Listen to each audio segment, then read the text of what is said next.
GG's the dollars, hiatus, scuba divers who learned from Scuba Steve was criminated, y'all. Rock Group, the King X. Don't forget the Kennedy doing his minimum match right here on YouTube. We conducting ourselves the most highest the dollar. Life's what you make it. You can't love it, you can't hate it. It's gonna be simply what you make it. We're gonna stay more righteous than ever. You heard? We gotta stand on business, Dandada.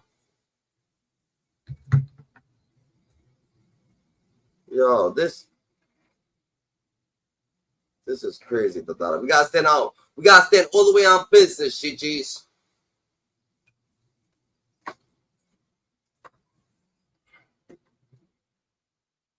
What the hell is going on, GG?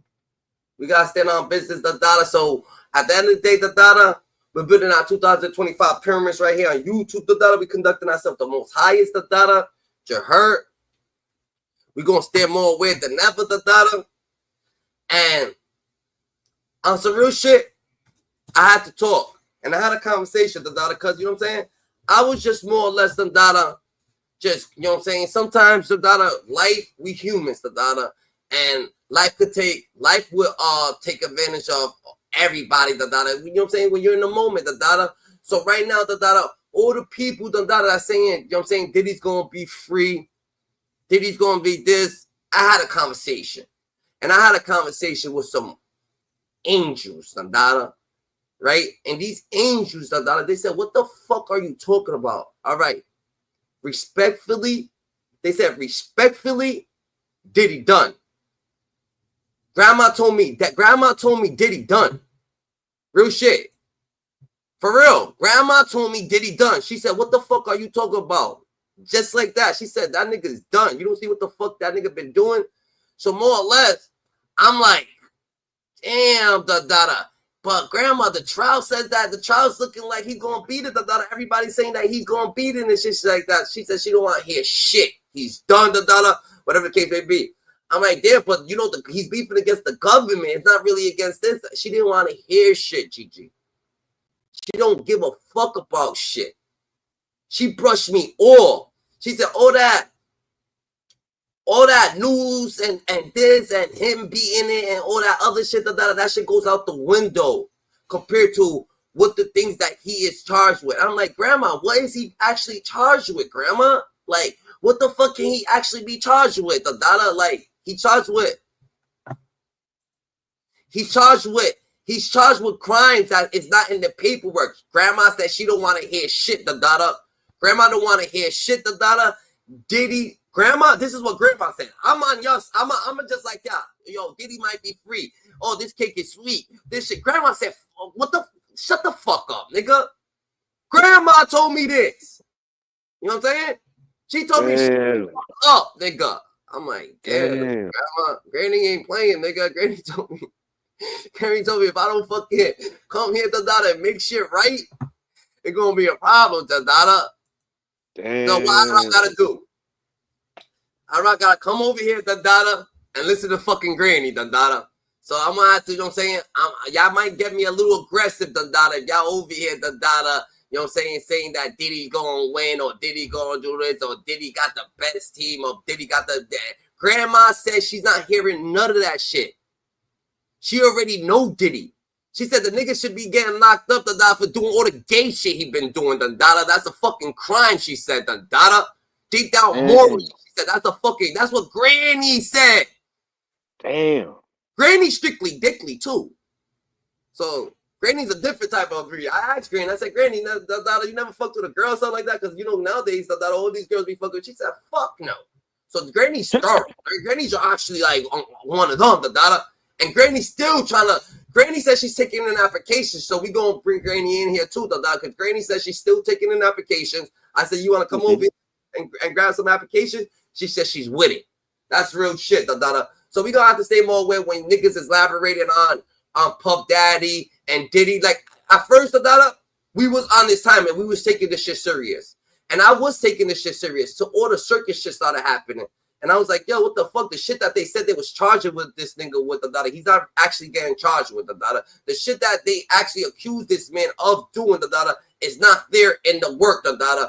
Everything that they was thinking. So I'm like, yo, what the fuck? So it changed my perspective. Just like, oh yeah, let's just, you know what I'm saying, be lenient to this shit, because this shit don't even fucking matter, because how the fuck does it's these people giving out false information, not 100%, not 1,000% accurate?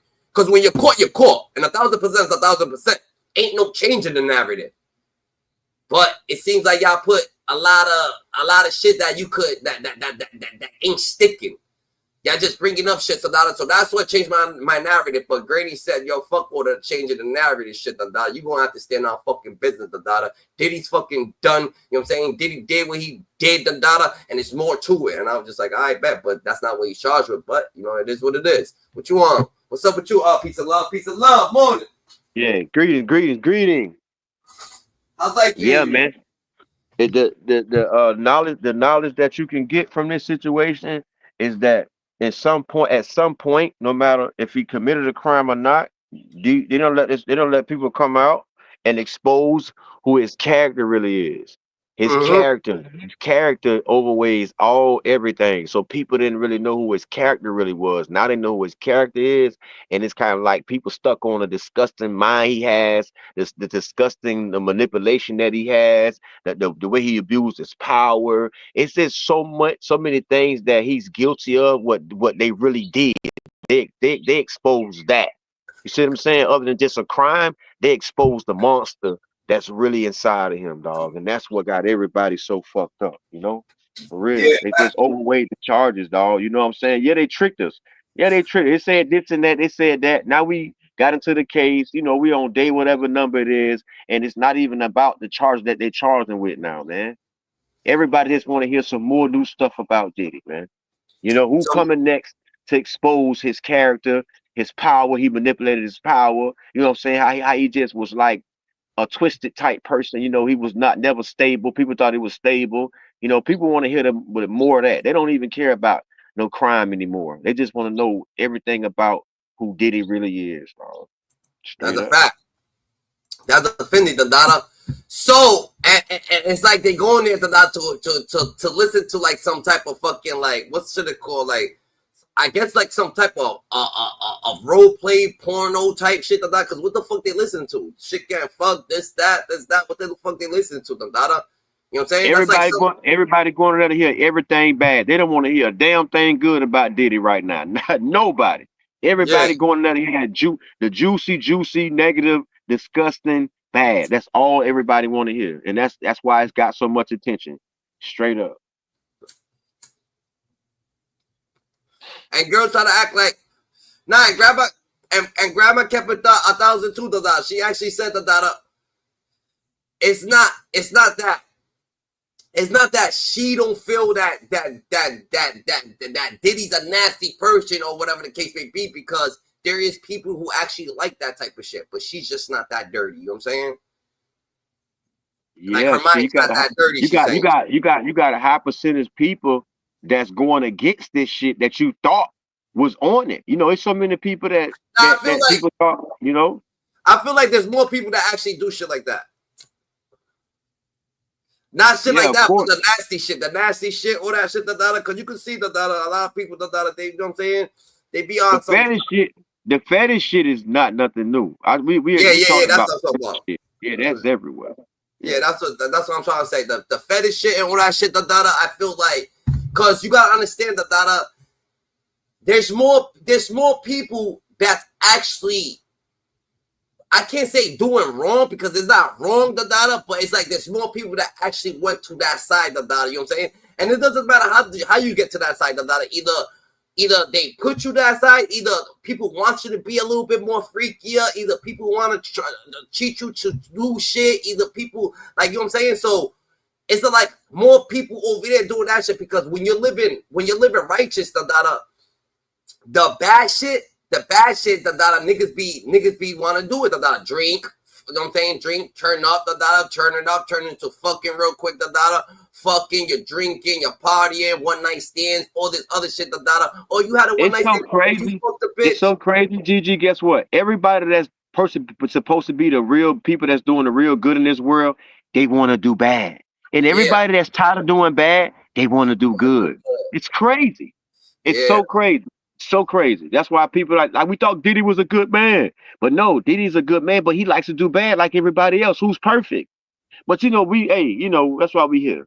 We got who's and knows, and people say no and people say yeah. So that's why we here. You know what I Yeah, mean? That's exactly why we here right now. that's a fact. That's a fact. That is offending, Dada. That is offending. So more or less, Dada.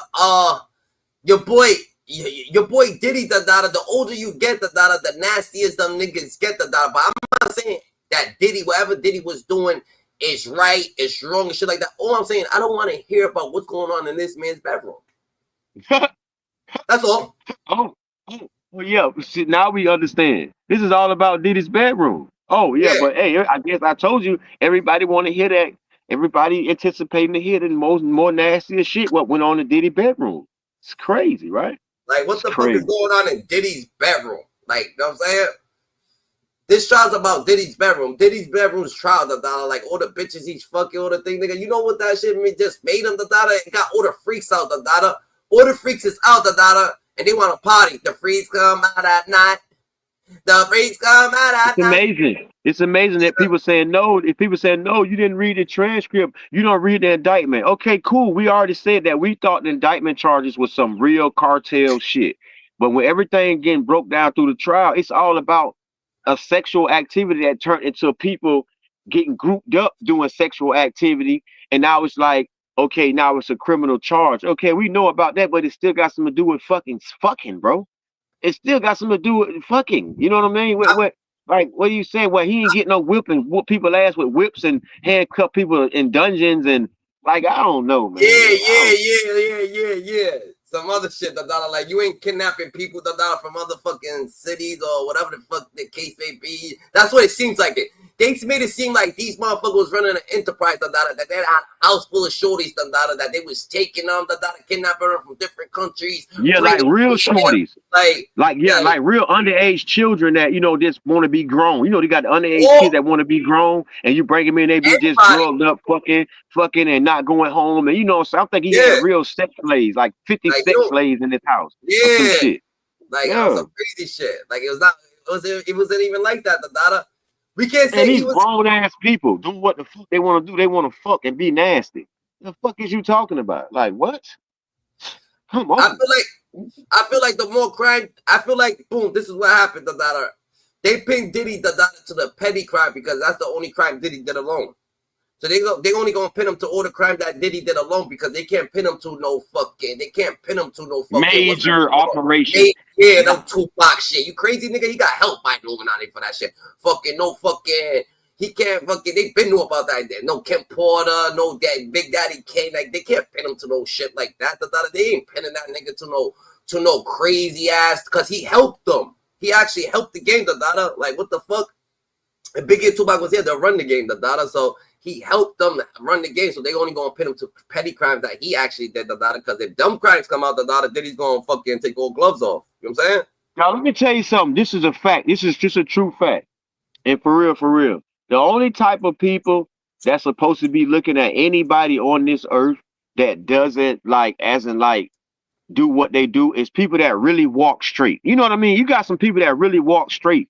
Try to walk straight. They might have an imperfection. They say they might eat too much meat. They might have an imperfection like that. But I'm talking like the real righteous people that don't break the laws. You know what I'm saying? That's real respectful. They don't sleep around. These are kind of people that look at other people that, you know what I'm saying, that's bad. But when you got people that do bad, committing crimes or whatever, you do what you're doing, it's no way they're supposed to be judging each other, bro. Because that is like it's crazy. Life. All right, boom. Life don't have right and don't have wrong in it, Dada. A dog can't leave the house, Dada, and go fuck another dog, Dada, and come back to the house, Dada, and did wrong, Dada. He just did what he did and came back in the house, and now he's in the crib. That's it, Dada. You know what I'm saying? So more or less, Dada, the people who think that they live in more righteously than others, Dada. Those are the people, Dada, that can never be as smart as anybody else, Dada, because you can never think that you actually live more righteous than all. You can only live as righteous as your mind perceived to be righteous. Well, your mind perceived to be good, Dada. You know what I'm saying? Because some people's doing wrong, but they feel like they're doing good for their peoples, Dada. You know what I'm saying? Some people would slime your ass out quicker than a mother just for their cousin or some shit like that. You bothering their cousin and shit like that, but they think they doing it for a good reason. But it's a wrong, but it's bad. So there's no real good, there's no real bad in life. You know what I'm saying? There's no. Yes, it is. Guess what? In the eyes of the law, because what the law gets you, yeah. if the law gets you, they punish you for what they feel is bad. I feel, but that's how you feel. There's time, right? Huh? There's time in life. There's time, right? Yeah, no doubt. All right, but time is fake. But you use time every day. But someone made time up. Absolutely. Someone made the law up. Absolutely. There's coke fields, So wherever them fucking coke fields is, and cocaine plants or the popping or the dope. Hey, you fucked me up. You fucked me up with that one. That boy say time is fake. That boy say time is fake. That's a good one, there, GG. Time is not for stress. Time is fake. Time is good for me to meet you real quick. Yeah, you're gonna be there at this time. But time has nothing to do with your life, nigga. You're not racing time, nigga. You're just simply living in the present. What say time is fake? That's a good one. Then. There's no future. There's no past. You're here. Now we're in the future. Oh, hold on. Let me wait 2 more seconds. We're in the future. We're in the future, piece of love. You want to go back? You want to go deeper into the future? Wait 5 more minutes, nigga. We're in the get the fuck right. All them words of dollar. You know what I'm saying? You live in the present. Great shit, GG. You can't be wasting time, trying to fight something that ain't there, That shit. If you could use time, you gotta use time for what it really is for, You know what I'm saying? So boom. There's places, that, like I said, they grow in cocaine. There's places that they grow in dope. There's places that they grow in this, It's plants, nigga. They growing in, nigga. So it's like if you travel, if you're there, it's there. But if it's not, it's not, nigga. You know what I'm saying? But taking it from there and bringing it over here, because niggas don't know, you know what I'm saying, how to fuck with it. That's just what it is. It's just a mind thing. It's a mental thing, So there's really no right. There's really no wrong, When you die, nigga, everything that you thought that was right and was wrong, you gonna feel that, or anything that you was living for was just love and happiness and you having good times. Anything else, you won't think of it, because it won't matter. Not the nigga who punched you, not the nigga who disrespected you, not this person, not the nigga, you're gone. So you don't care about none of that. You gonna think about your life, nigga, what happened and shit like that. That's about it, And life has nothing to do with most of the things that people claim that something's good or something's bad. You can't judge something good or something bad. What's really bad? All the shit that you're singing is bad, nigga. Niggas go get prescription for it, nigga, and it's good. So what you talking about? Oh, niggas don't got medical. So they supposed to be in pain. Niggas don't got this, so they supposed to be this. Like, let's get right. That shit costs money, GG. It's all fucking a situation for the greatest could be thing. Nothing's really thing unless it's you doing some pedophile or some other shit like that. Yeah, of course, shit like that. You over there just blatantly just for no reason taking life. Just going up to people taking life. That's, you know what I'm saying? Yeah, that's bad. That's bad. But at the end of the day, GG, but ain't the war like that? Don't the people go over there in the war and just take people life for nothing because they feel like they sticking up for the country? Yeah. That's crazy, man. I don't know, shit just be crazy, man. So the people who make the government, the people who make the law, break the law every day, every motherfucking day. The niggas who make the law, they feel comfortable enough to break the law, and they don't get in trouble. So if them niggas don't get in trouble, that's what I was telling you. Man. They created a fake law. You just explained it clearly. It's a fake law. It's fake time. It's fake. It's all fake. It's fake, nigga. If you don't look at it, if you won't be able to, if you can't acknowledge it like that, you won't be able to acknowledge everything that they try to make you live by. It's just distraction. It's just to keep you scared of what's out there, because what's out there is life, and you can live life, you can find life, you can do life, But one thing about it, you can't rush life. I can't wait for 3 o'clock, huh? You see, when people say that shit, it dawns on me. People ain't smart as me. I mean, not smart as me. I'm not too smart. So I don't want people to say that day. I don't want people to think I'm smart. So I don't think, but when people say, this is my knowledge around it. So I don't want to be there. When niggas say, oh yeah, I can't wait till 3 o'clock. I can't wait till 5 o'clock. I can't wait. I'm like, yo, you rushing time. Like, what, you want to die? Do you know when you're going to die, nigga? And you over here rushing your time, nigga. You can't wait till 5 o'clock. You gotta rush your time. You just can't wait. You don't want to do what you're doing till it's 5 o'clock. Like, what the fuck you doing, da-da? Be patient, da-da. Have fun, da-da. Wherever you at, wherever you doing, da-da, it's an experience, da-da. Have a learning experience with it, da-da. Rainy days, you can't do what you could do on rainy days. On sunny days, you can't do what you do on sunny days and rainy days, da-da.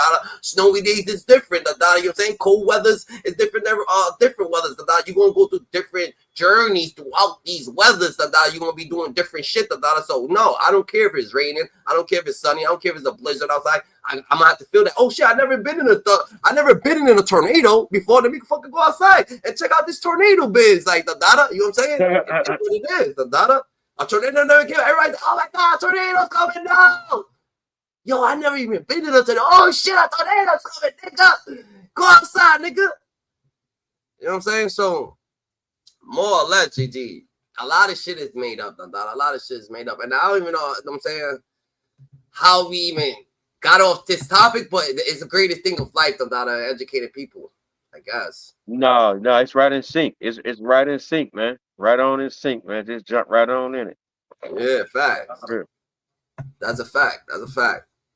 So more or less, Diddy, like I said, I had a talk, and more or less, Granny didn't really say much. I'm frauding on my ass off, I just told Granny that Diddy's about to free, and she looked at me fucking crazy. She said, "You actually think that?" And I was like, "Hell no." we gonna see. We gonna see. I don't know. She said, "You actually think that, nigga?" She gave me the look. Like, you gonna see. You more double than double, nah, nigga. Grady, you finna see what they gonna do with Diddy, man. Damn, dog. Diddy finna go in or out. Diddy gonna be in or out. We don't know. Everybody thought. Look at the Young Thug case. The Young Thug case was crazy too. You never know. This shit crazy. He might end up pleading out. They might end up offering him a plea and some shit. You never know. I mean, if that happens, that's different. They might end up offering Diddy a plea, dog. He might end up taking a plea. Surprise everybody. Because the case is weak. The case ain't as strong as everybody talking now. We're gonna be realistic. We're gonna state some facts now. The case is not 100% strong. That is a lie. That is a lie. And we ain't saying it ain't strong, but it's like a 60-40. It's not a 80-20. It's a lie. Nah, not at all. Nope. Yeah. Nah, nope. But Grady, I feel like more or less they fucked up his character, so they taking his character. I feel like niggas just ain't fucking with Diddy. That's what it is. Yeah, he just he sowed a bad seed.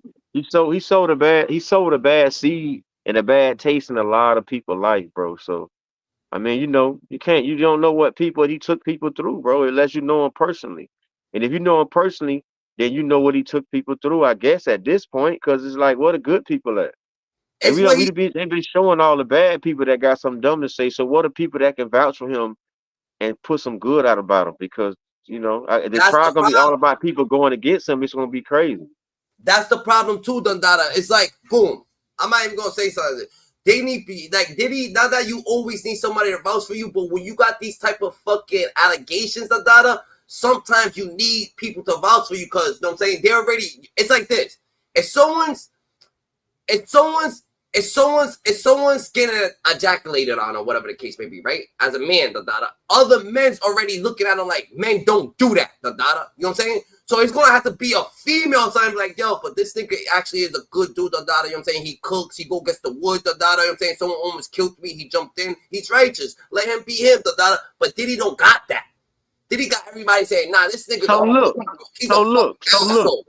So they talking about what this man personal business is and what he do, right, in his closet, right? So what about all the men that do men on men?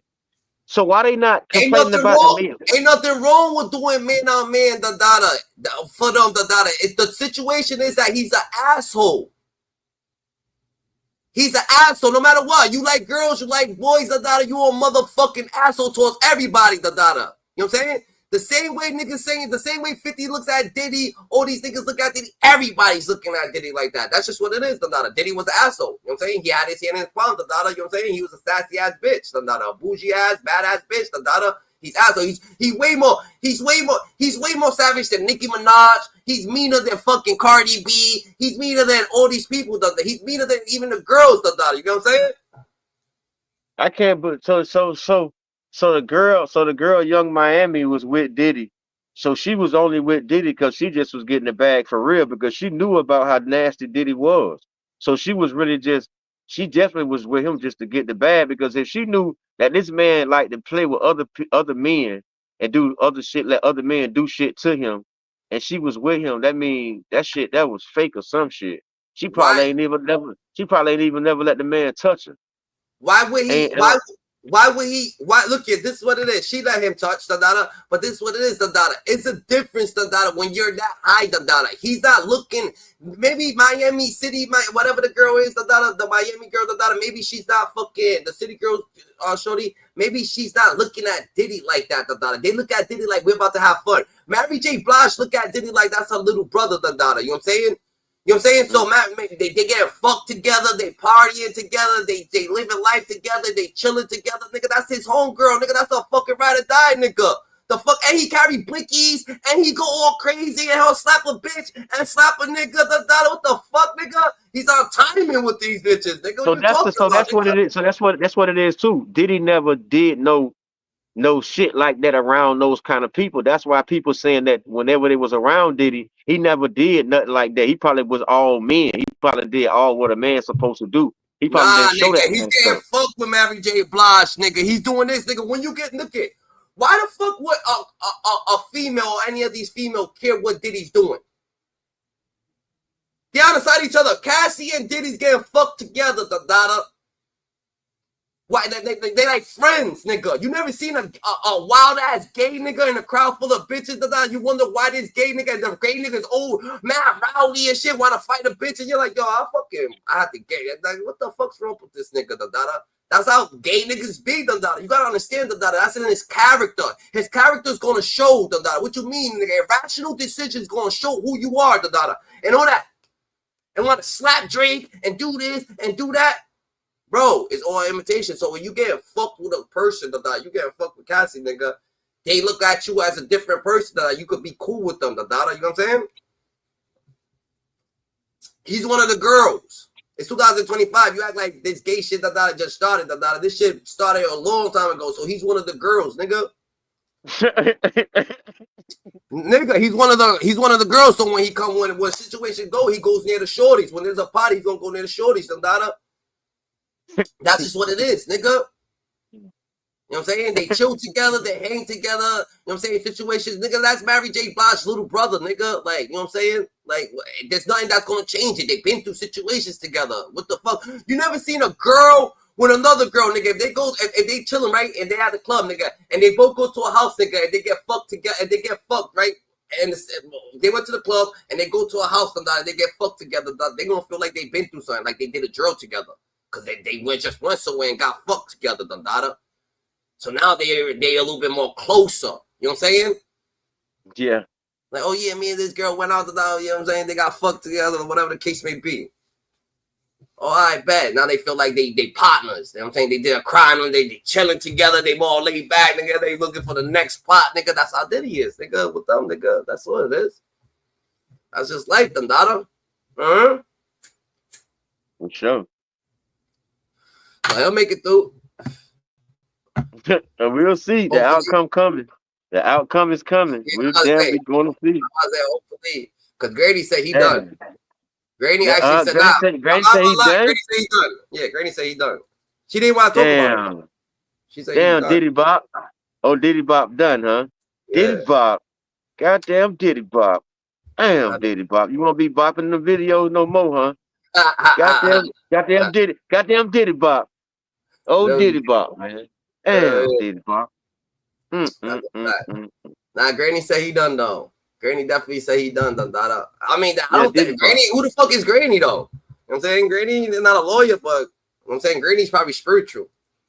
Man, you fucking around to get caught defending Diddy, man. You gonna get so much hate. Man, don't get caught defending Diddy, man. Who, man? I'm going over there with the free Diddy shirt. We're about to, that's content. Nigga, you fucking talking. I'm going over there with the free Diddy shirt. Nigga. Hey, you trying to start a riot, man. What you think? if I was to go to the Diddy trial, no lie, I'm gonna give everybody a free Diddy shirt. I'm giving fucking your boy Cav a free Diddy shirt. I'm giving Uda a free Diddy shirt, and I'm sliding with the free Diddy shirt. Right? So this is what we're gonna do. We're gonna go with the free Diddy shirts. Kev ain't wearing no free Diddy shirt. Boy, you crazy. Man, No way. I'm putting a Kev ain't wearing no free Diddy shirt. Nigga, I'm putting a free Diddy hat on Cav, nigga. I'm gonna put a tape with a piece of paper on his back. He won't even know he's there. A free Diddy. Cav gonna have to go with the content, nigga. Cav ain't got no say. Nah, you crazy. You crazy. I'm putting a free Diddy shirt on Cav too, right? And then nigga, Kev saying free Diddy more than anybody else too, So I'm gonna put a free Diddy shirt on Kev too, and this is what's gonna happen. You and Ray.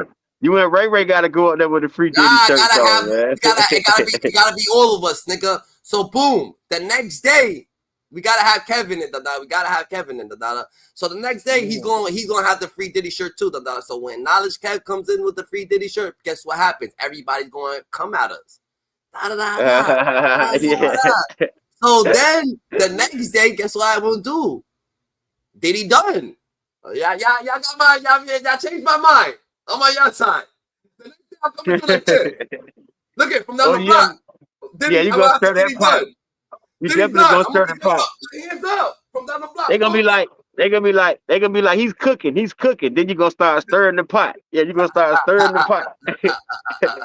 That's all. I knew he was cooking. He was cooking something. Yeah. I'm gonna go out there with the free Diddy shirt the first time I ever go out there. So I want to see everybody's opinion, what they gonna do, what they gonna say, And then if they change my opinion, then I come through with the Diddy done. Diddy done. Right. Diddy done. That's how you fuck him up. They're gonna say, yeah, he's versatile. Oh, he's versatile. He's versatile. Y'all changed my whole perspective, though. Y'all right, yo, Diddy done, y'all got me, y'all right, might be, I thought it was free Diddy. Oh, it was free Puff. Of a Puff Street. Your new nickname gonna be Big Clout. Your name gonna be Big Clout. There's Big Clout. FBG Duck, nigga. Yeah, I'm about to get a picture of Duck right here on my back, nigga. That's a fact, nigga. Yeah, rest in peace, FBG Duck. Big Clout. Big Clout. Big Clout. That's a fact. That's offending. Oh yeah.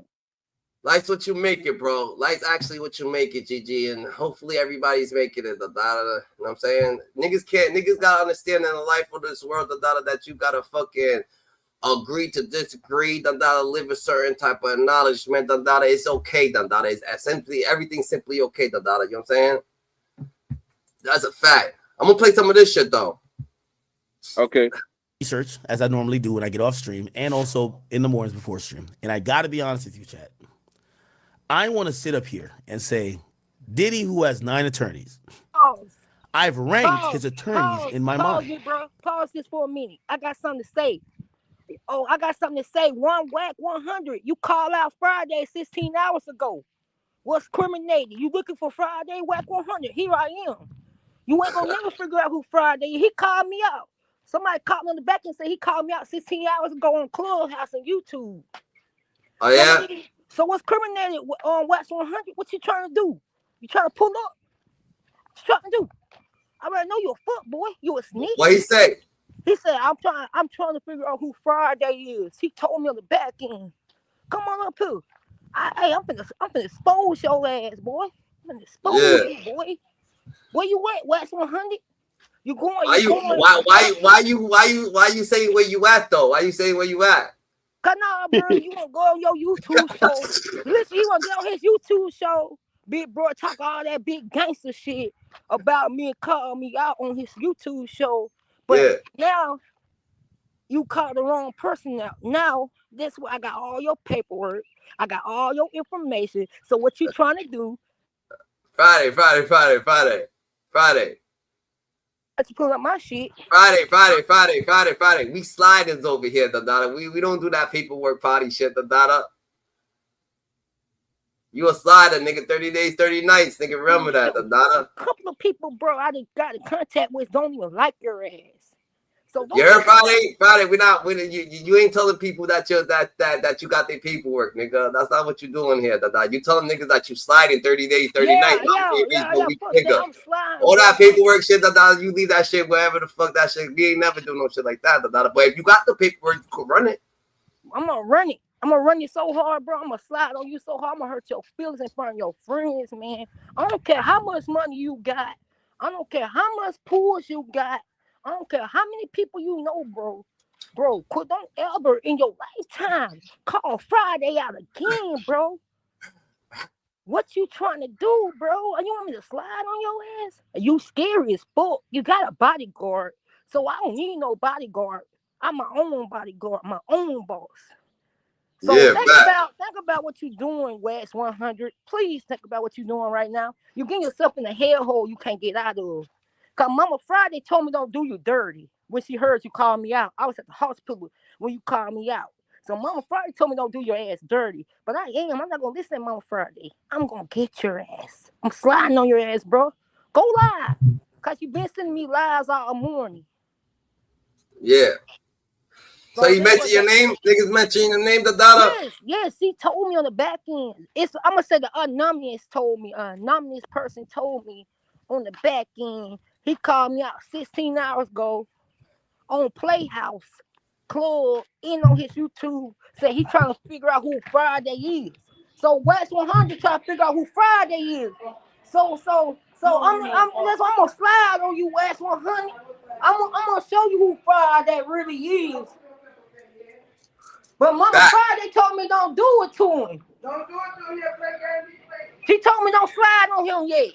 So look, Wes, I'm gonna let you keep talking and talking and talking, bro. You gonna listen to you gonna listen though? You taking Mama Friday's advice? No, Mama Friday said this ain't the right time to slide on West 100 yet. Yeah. I'm gonna just let you talk, West. But when it get down to the situation, bro, and when it get to a point, I'm gonna hurt your damn feelings, bro. With your gay ass son, bro. Tell everybody, bro, about you messing with little kids, nigga. West 100. Come on, bro. Come on, West 100. Come on, West 100. You playing with me. Quit playing with me, bro. Quit calling my name. Quit saying my name on live national TV. Because I seen you this morning saying my name on national TV. So don't say my name on national TV. Don't miss me on your YouTube show. Don't miss me nowhere. Yeah. I don't want to be seen to be heard. Cause some people been calling me out bingo all morning. They don't even got bingo. A couple of people called me out bingo off the book. Sassy Ashley had called me. Twin called me and told me. Well, so trying to get you famous, Friday. So don't you ever mention my name again, bro. He trying to he giving you his wave. He giving you his wave, Friday. Pull up. If he mention your name, he bringing you some wave. He bringing you some money. You know. No, he bringing me fame. He bringing me. You know what he doing right now? He bringing me so much fame. You feel me? We finna blow up. I'm gonna let them call Friday across on TV. I love it, but we about to blow. If we ever get rich, bro, I'm breaking that bread with my brother. You feel me? We ever get rich, bro, you already know. It's your time. It's your time to get rich right now. Whack 100 said your name. There you go. He opened the door. You gonna come in or you gonna stay outside? I ain't gonna. What you gonna do? I'm gonna come in. I'm gonna interrogate your ass when I come in. I'm not coming. Well, have fun and get some money, brother.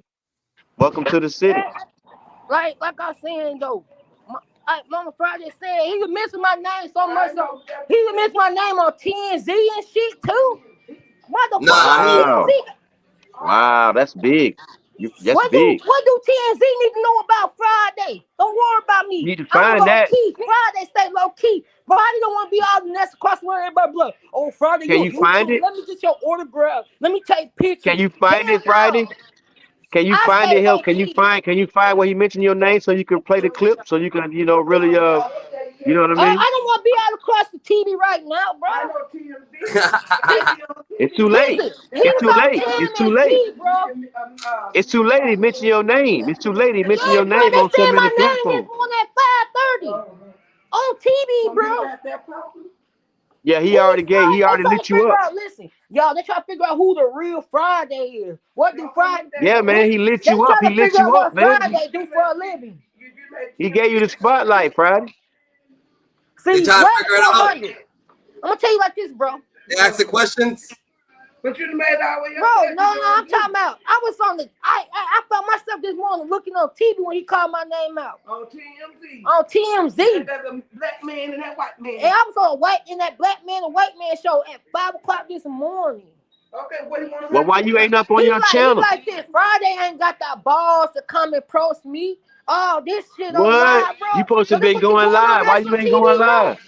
This what you doing? You calling Friday? I say Friday scared to approach you. Friday, when Yeah, Friday ever be scared to approach anybody?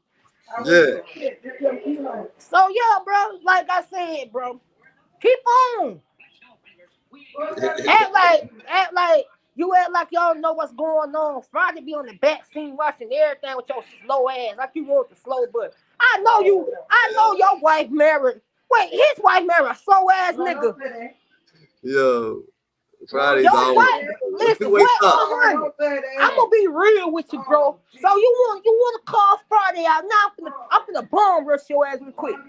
Your Yes, sir. wife married a slow ass nigga. You slow. I don't see why she married your Oh slow man. ass.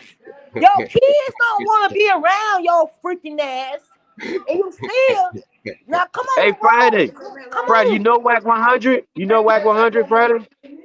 No, bro, he gonna quit calling Friday out every time I hear. I get a phone call. Friday, you on TV. Friday, you on Clubhouse. Friday, you on 95.7 Jam. Friday, you on the country radio. They saying your name across the radio. I don't want them to know what I do. What you yeah, trying to do? You try to get everybody across the globe, bro. You feel me? I And feel bro, you. Dang. another thing, bro, quit trying to fake it to make it, bro. Please Yeah, quit trying to fake it to make it, bro. I ain't got to fake it to make it to shit. uh-huh. Shit, I did my dirt in the streets. And I paid for it. I did my time out here in these streets. I done did my dirt. And I done did my shit out here in these streets. I ain't never snitched on damn nigga, bro. Ever in my lifetime. I sat down for my shit. Top dog, nigga. I ain't Right. never. Not a near nigga though. That's different, nigga. This nigga said not a near nigga. Dada. Not a near nigga is crazy, dada. No, that Friday be going crazy, dada. Friday say Whack 100. Mention his name. Wow. Yeah. That's big. Bro, he bring you the wave, baby. Bring you the wave. Bring you the wave. That's all I can say. Maybe someone text them that. Someone probably text them that shit. Hey, you know. Random person probably text them that or some shit.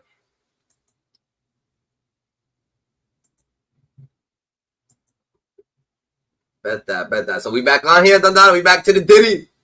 That was Let it great. roll. That was great, Dada. That was great. That little intertwine, that little. Let me come Friday gonna always come with that. Friday coming with that every time. Trust me.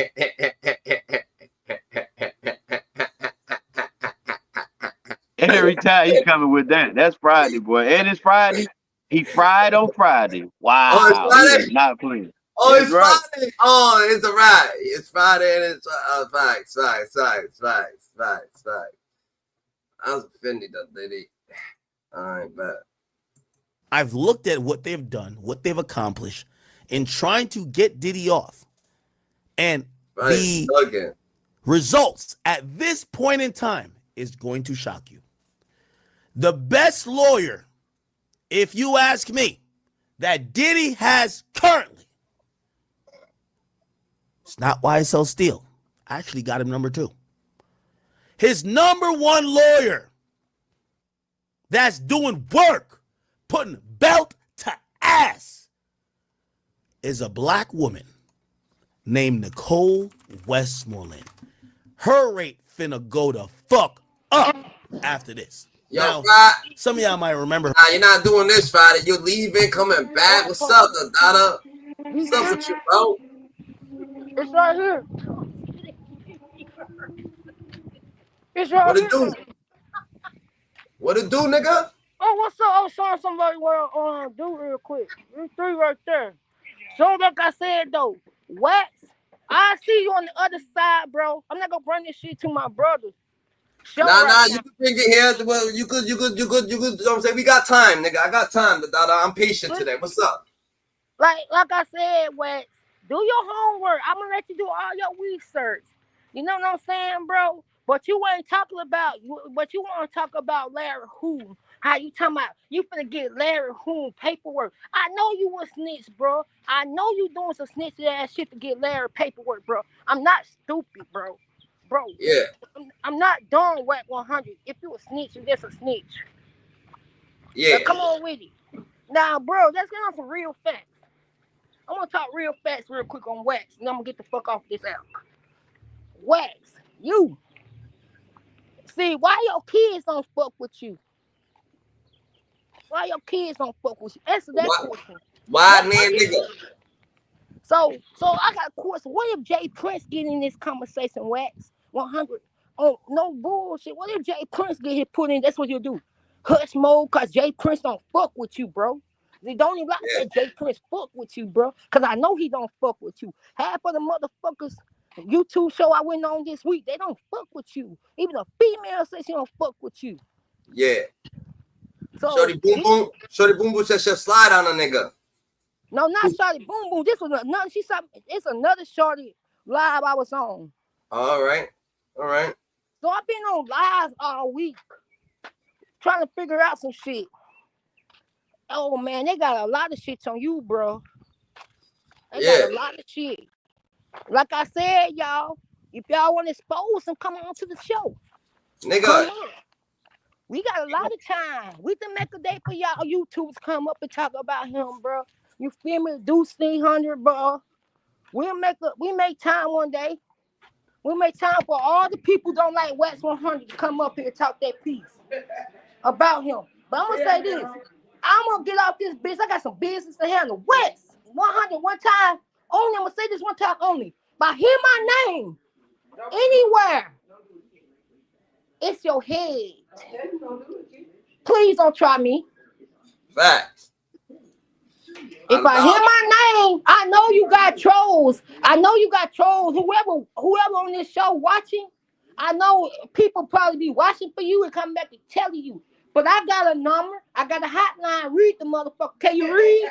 Can you read, bro? Can you read? You don't need another nigga come and tell nothing for you, bro. Can you read? It's called the hotline. Call that motherfucker. Cause I would love an interview with your bitch ass. I'm gonna say it again. Whoever up here trolling, whoever did with Wax 100, tell him I said this.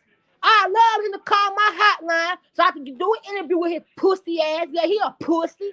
He a pussy. He a pussy. Scared. He don't even want to come outside, bro. You gotta have bodyguards everywhere you go, bro. You scared as fuck. I'm my own bodyguard. I carry my own way around. If I want to get in some dirt, I do my own damn dirt. That's a You fact. feel me? That's a I fact. did my dirt. Listen, Wax 100. I did my dirt out here in these streets. Yeah. But this what Wax. I know way more people you think I don't know.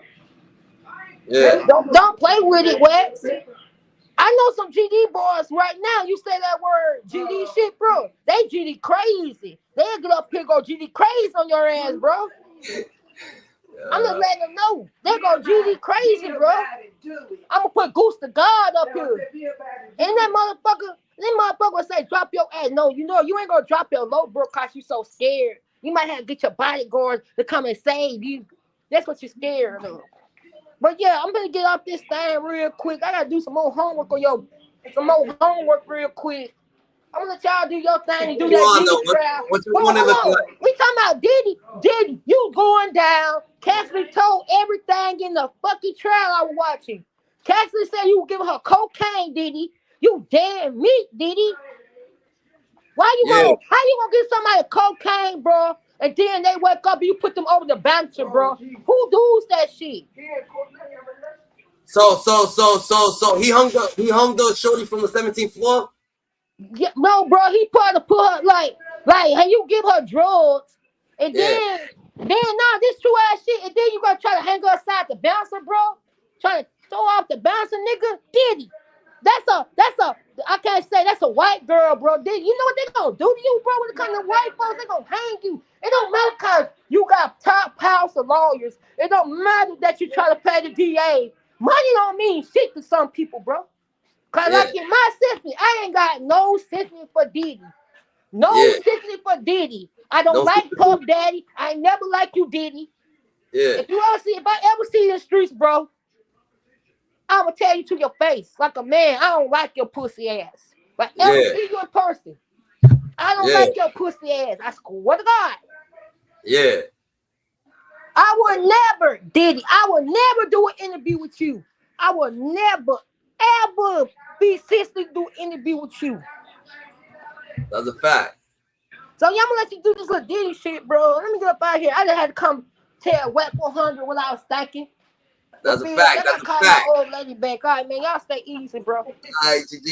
Hold on. I gotta read the comment. I got Read the the comment.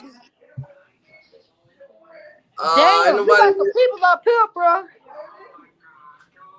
Oh, you got some people up here. All right, I'm gonna let you do your thing. I'll be back up here a little later. What you about to do? Do my homework. Alright, done data. All right. Alright. Her from the YSL case, and she introduced emotions that eventually led to the pleas and, you know, the YSL case kind of breaking down. But she's been in this trial putting bell to ass, y'all. She's putting bell to ass. Everybody she's talked to, she's exposed. Give me a second. I'll tell you how. Dawn Richards. She got exposed so much. Look at her ass walking from the court. Look at this. They were even clowning her ass. Look. Dawn Richards walking. Wait, hold on. What the fuck? Richards walking from court. Look at this, chat. Wait, let me find it. Let me just put leaving court. Look at this. Look. Will you be back on Monday? Have you got a chance to chat with Cassie or like see Cassie? I know have you been used maybe were you trying to see like Dawn, did he abuse you when you and Danny came? We're not going to talk about the facts of the case right now. What are the facts of the case? Can you tell us the facts? What have you been up to or didn't he use his profit? They was trolling her ass the whole time. Hold on. This is more videos. Hold on. I gotta make sure I see this shit. It's whack when people get like so much attention for what can I say? For something occurring that occurring bad to them, because then some people get attention because they when the first day they got out of jail, so they want to feel that shit a lot, so they go back so they can have their first day, back out at the same time, So, you know what I'm saying? She got mad attention, so, you know what I'm saying? People like maybe being hurt is going to get her attention, so people like to be down around people, so they could just, you know what I'm saying? But maybe they are down. We can't say they are. Maybe they really are down, but, you know what I'm saying? You got to, you know what I'm saying? You got to become stronger, GG. You got to become stronger. Now, I'm gonna show you why this woman, and by the way, she was in court yesterday. Okay? She was in court yesterday. Let me see. Can we find it? Dawn Richards. Or Rashard. I forgot. That's the bullshit name they're going with. Rashard. Okay. Here we go. Can I find it? Anyway, they were heckling the shit out of her.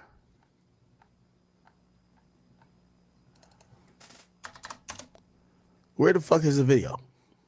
Can't find it. Whatever. If I can't find it, I can't find it. Okay? Let me see. There's a video of her like leaving court. Okay. Is it this? That's her entering court. Anyway, I can't find. Oh, yeah. Look at this picture here. Yeah, I can't find it. It'll probably take me a second to find it. It doesn't matter. Let me just say this. The reason why I'm giving the number one lawyer currently to Nicole Westmoreland, I didn't know too much about her, but I've learned a lot about her since. The reason why is that she's exposing these bitches. She's getting up there. She's talking that black woman language, and she's talking that girl talk with them, but she's exposing them. Like, bitch, you know you a liar. You know you're a fucking liar. You know that nigga ain't did you. You know you just want some bread. You know you full of shit. Now she ain't talking like that, but she really is doing a really systematic and surgical job of getting to exposing these people. Let me tell you how she did Dawn Richards, right? So Dawn Richards, and by the way, I think we have, hold on. They said yesterday it was a big win for Diddy on cross-examine because Diddy's the here we go. Wow. Right. When you can get the state's witness to say, I don't remember what I told the government 2 days ago, you're having a field day on cross-examination. That's Nicole Westmoreland again. So I think YSL Steele is number 2.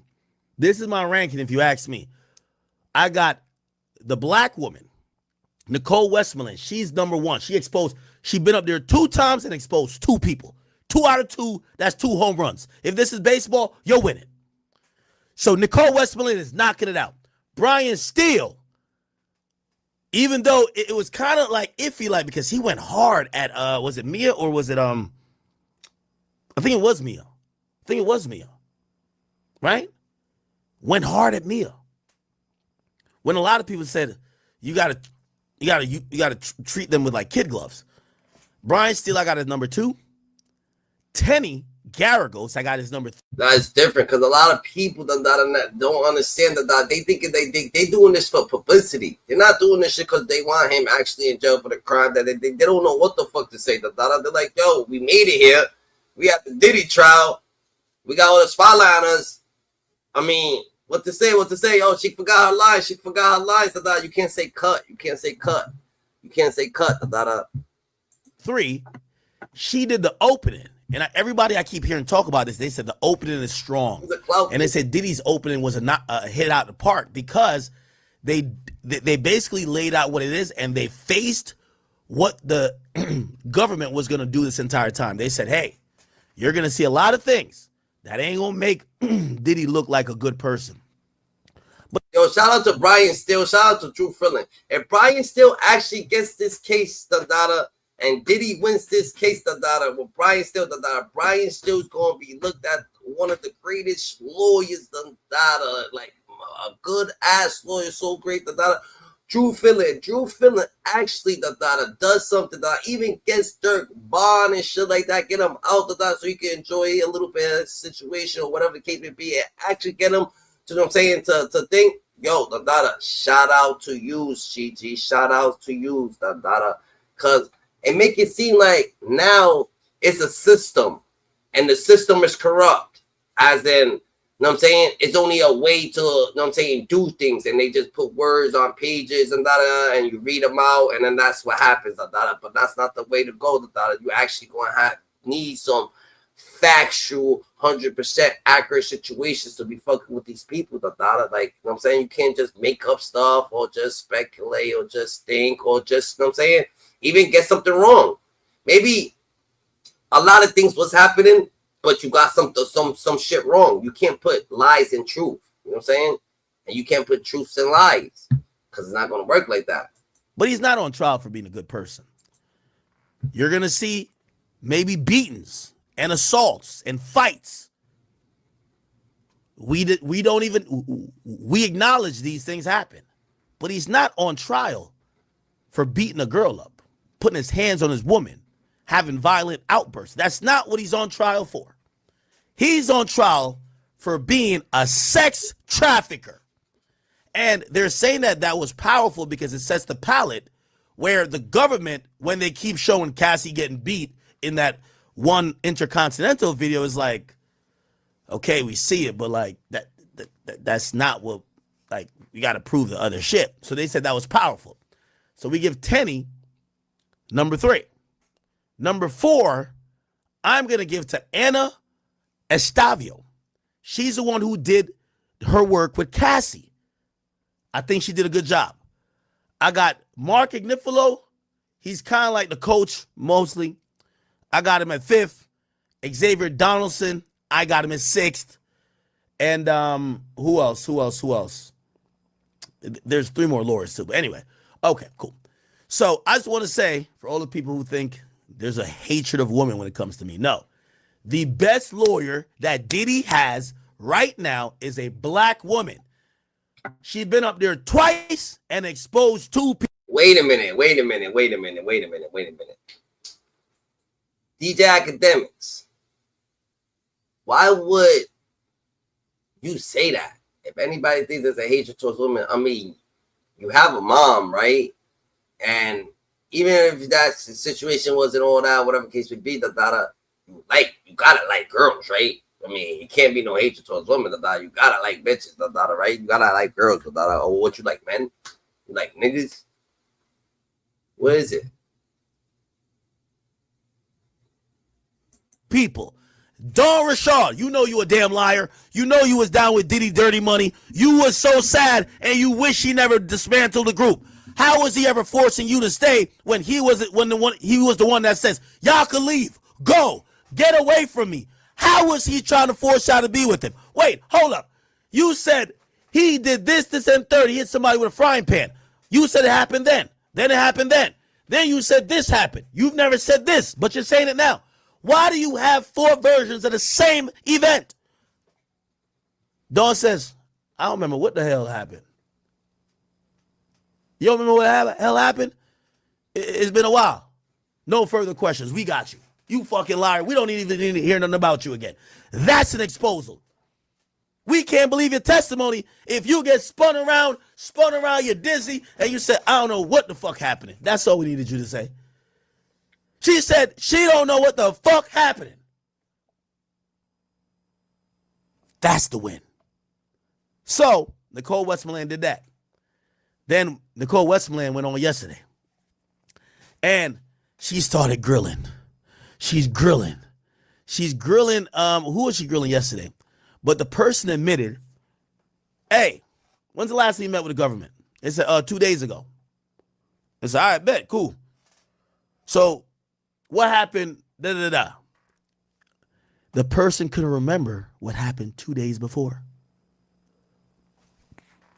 If you can't remember what happens 2 days ago with what your meeting was with the government, how you going to remember what happened almost 10 years ago? Come on, chat. So I got Nicole Westmoreland. She's up there. That's a beautiful black queen. Let me see if I can find her doing some work. We're not going to see her in federal court, but let's see her in the YSL case. Nicole Westmoreland. Oh, man. She doing work, though. She doing work. That is, look, this is her walking out. This is that black queen right here. This is that black queen right here. She did her work in that YSL trial. Now she's trying to break Diddy free. Good morning, Nicole. Nicole on the go. Don't worry, baby girl. You're going to start wearing Prada, Gucci, Dolce, Gabbana, all that. Look at her.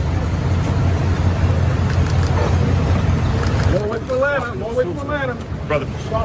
Yeah, they say long way from Atlanta. That might be. Is that Davidson? That's not Donald, right? That's not Xavier Donald, right? Okay. Nice morning. Here we go. This is her. Got her lashes on. Come on now. AirPods in. Okay. I can pull up in the car. You had us lost, Nicole. You had us looking for you. You actually like her? Is actually trying to fuck with her, or he just acting the daughter? I don't know, the daughter. I can't put a finger on act the daughter, but maybe just act the daughter just like to do simple things in life, the daughter. I mean, it's okay. It's okay still. It's okay. Thank you. Now, shout out to our beautiful black queens, man. For all the people who say I don't like black women, bro, like, come on, man. Come on, man. She's rocking the case right now for Diddy.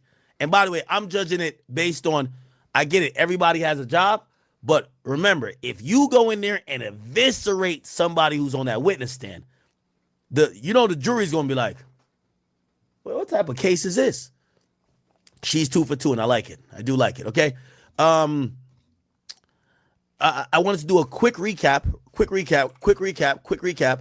Let me just play a little bit of logic, and then we're gonna get into what's going on today, and we're gonna be off running, okay? Nation. And Nicole Westmoreland, who was acting for the Diddy defense here in the Southern District of New York, was having a time of it in shredding the testimony of Bryana Bongolian, aka Bono, one of the inner circle friends of Cassie Ventura this afternoon. Yeah, they basically went along with saying that Bonna was just making shit up as she goes. That was the sentiment.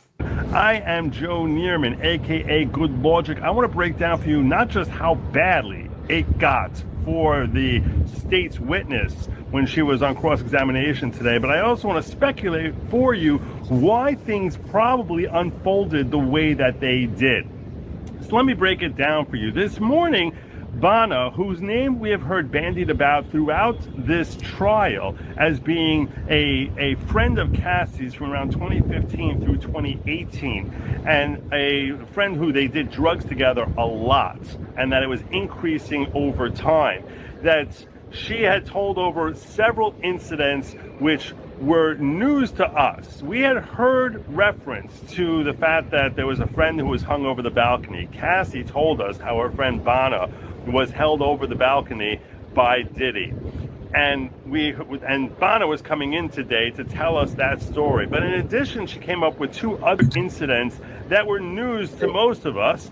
And specifically, one incident where she said she was sleeping and then Diddy came in, threw a knife at Cassie, and Cassie picked up the knife and threw it back at him. That was totally new. We also heard about another incident where she was standing at a photo shoot and Diddy came up and stood close to her in the face and said, "I am the devil, I can kill you."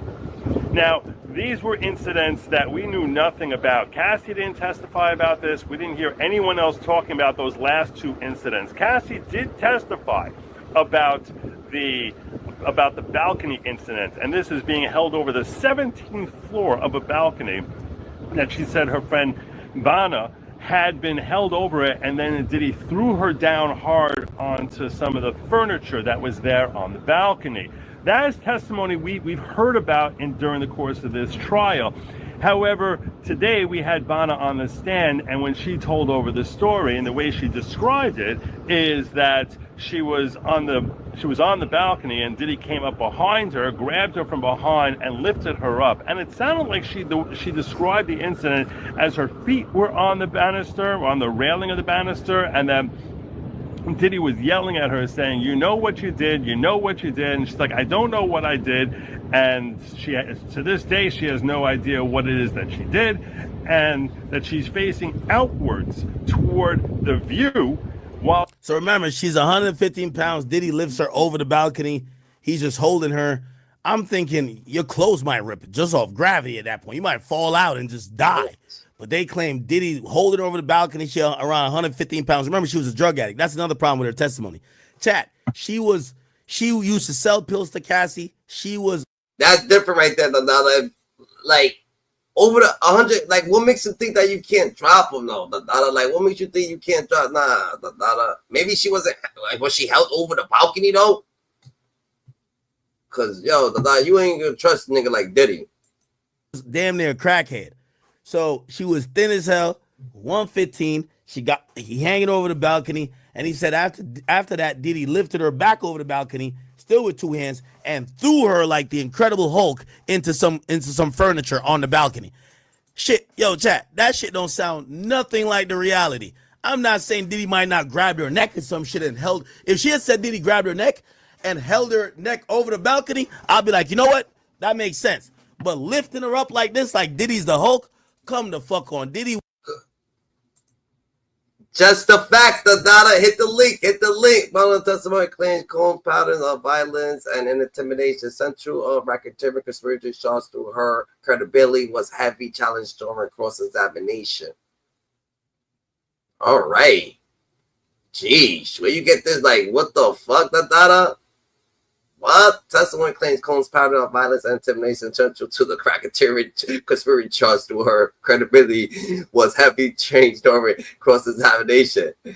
The text messages that Cassie sent KK corroborated her story though. Damn, the data, you a different breed, the data. I don't like. We trying to give this to the traditional people, the data. I understand what you're saying, the data, but can you just dumb it down for the people who don't, the data? Did she actually Did Diddy do a good job or Diddy didn't do it? I mean, did they break it down on the stand or they didn't break it down on the stand? You know what I'm saying? You saying that, oh yeah, she didn't change the pattern of violence and intimidation, etc.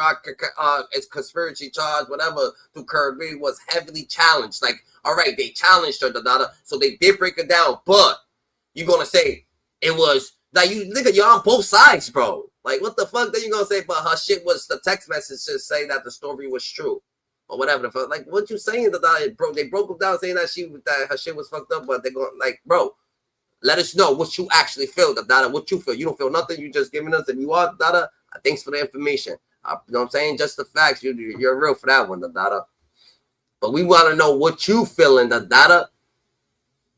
because if they actually cross-examined her, and broke her down on the stands, and then you're going to say, oh, yeah, but the text message does show that she was telling the truth, all right, all right, bet. Good one. Good. He was drunk all the time, getting IV drips all the time. Maybe he got that grown man Freakoff strength, but come on, man. You tell me, did he hold you up like this over the balcony, 115 pounds? His forearms ain't that strong. Come on, bruv. Come on, dog. While he's holding her up there, trying to throw her over the balcony. That was the way it was told over on direct testimony this morning. On cross-examination, we started hearing... Yo, clap for just the facts, though. Clap for you. Good information. Good information, GG. Good information. All sorts of different claims as to how this story had been told over to the government and or in her civil complaint against Diddy. And she has filed a civil complaint against Diddy for $10 million. That is still... Yo, that's real. Her account aimed to illustrate Combs' use of force and coercion, but the defense cross-examination raised doubt about her reliability, potentially impacting the jury perception of her claim. Personally, I don't believe her. I have doubts. I mean, you know what it is, It's because, you know what it is? It's when you put lies with the truth. Maybe she just don't know, and they trying to make her, you know what I'm saying, say a little more than it was. Maybe she don't remember. Maybe she was in on it. Maybe she just ain't trying to tell the truth. Just a little bit of hesitation. There's a little bit of hesitation. It seems like, you know what I'm saying, it's not really, you know what I'm saying, accurate. You know what I'm saying?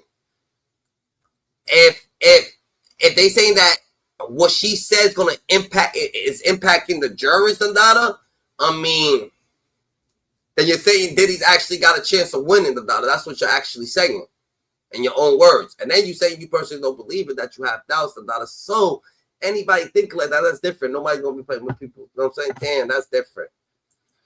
That's different, GG. Damn. So what's up with Diddy, What you thinking? Diddy got a chance? You thinking that grandma? Yo, I'm gonna tell you this, Granny said, Diddy done. That's what Granny said. I tried to tell Granny. Me and Granny was elaborating on situations and shit like that, And I said, Granny, it looked like Diddy's about to be out. It looked like Diddy's about to be free, She was like, she looked at me, She wasn't playing that shit, She was like, oh, hell no, Diddy done, But everybody's saying that Diddy got a fighting chance. And Brian still also, he's on the case, He also said it, You know, shout out to Uda on the goal, He let us know, So, you know what I'm saying? Also, I have not naive enough to say just because she got the date wrong doesn't mean it didn't happen. Mistakes happen, and no one's has 100. Yeah, facts. That's a fact, That is a fact, That is a fact. Just a fact. What's good, Salute, my G. What's happening, man? What's the word? What did it do, Now, don't come over here with salute, my G. None of that. You want to come over here with these big ass words that you've been fucking texting, Nah, I want to play with you. Nah. You know, at the end of the day, we want to speak a language that everybody can understand. You know what I'm saying? Yeah. You thuggy. Yeah, you thuggy. Man. So, but and another thing too is, you know, one of the reasons why we love America is everybody's innocent until proven guilty. So we definitely want to be objective, but like my name, we also just want to state the facts. You know what I'm saying? Yeah. We just state the facts. So off the top, you know, like you were saying, I think he's going to walk free. No, I don't think he's going to walk free. And I think we can all agree that on the prostitution charge, that one is a little bit easy, clear cut. You invite people over, they come over, they smash, you pay them. That's the problem. You know what I'm saying? That's a problem? Yeah, unless you're in Las Vegas. That's the big deal about going to Las Vegas. Right. Like, so in Vegas, you could do that? Pardon me? In Vegas, you could do that. In Vegas, you could do yeah, that. In Vegas, you could do that. And then also, don't get me wrong, it's just like, you know, weed is illegal and stuff like that. You could always buy weed and everything, but if you get caught, it's up. You know what I'm saying? So yeah, you can get you in prostitution and shit like that, which is okay. But then if something happens and you get caught, that's a problem. So it's like everybody's saying, oh, but everybody does it, But yeah, everybody don't get caught, bro. Nah. Everybody don't do it. I never did that shit. Yeah, but I'm talking about the masses. They're talking about, they're singling out Diddy, blah, blah, blah, blah, blah. This and that. They're not singling out Diddy. Reports came that this is the issue. And they came out to come see what's up. And they investigated. And they found out that you got 19 escorts flying all across the spot. You know what I mean? So that's the issue. So anyway, my point is, wait a minute. So boom. So you call strippers over, and the strippers happen to fuck whatever. I'm saying get into sexual intercourse and shit like that. So they get into sexual intercourse, like, and then you tip them. That's illegal. Yes, that's illegal. That's illegal. Yeah, that's what's the illegal part? The fucking. Yeah, the fucking and the payment. So you can't have strippers over you can't call strippers over and then fuck the stripper. No. So if you remember the Punisher, what's his name? Sheree Hayes, as he said the first time when he went the first time, and they asked him if he wanted to finish, he was like, nah. And the main reason he said there was 2 or 3 reasons why he didn't want to finish. First of all, he said he didn't want to finish really on some real shit because the way Diddy had the Muslim hijab, the hijab thing where you cover your face and stuff, walking around in the background, that shit freaked him out. Yeah. So he couldn't really focus. And then secondly, you know what I'm saying, he wanted to keep it on some professional shit, like, yo, man, these guys are rich and everything like that. They calling me to come do a dance and everything. Let me just do my job and then keep it moving so we can get this bread. You know what I'm saying? Yeah, he's looking at the long-term thing. You know what I mean? So you saying that nigga seen the evil and did the freaking Diddy. He was like, yo, I can't be around this nigga. Exactly. Of course, just imagine. And don't forget they lied to him too. Don't forget they told him, what's the name? Cassie called him saying, hey, you know, it's my birthday. My what do you call it? My husband said it's okay for me to get a dancer. So me and we're having a bachelor party. Just come through. So he's not even on that. You know what I'm saying? Yeah. So he come in there. You see Cassie, and he see some guy with the Muslim, the deal on. You know what I mean? But anyway, and that's another reason why he felt comfortable testifying because he felt like he didn't do anything legal. But then later on, they asked him, what happened the second time? Did you smash? He was like, yeah, man. You know what I'm saying? He smashed. He's been smashing the shit raw. So there you go right there. And then you remember one time he said he was smashing. Even Cameron asked him.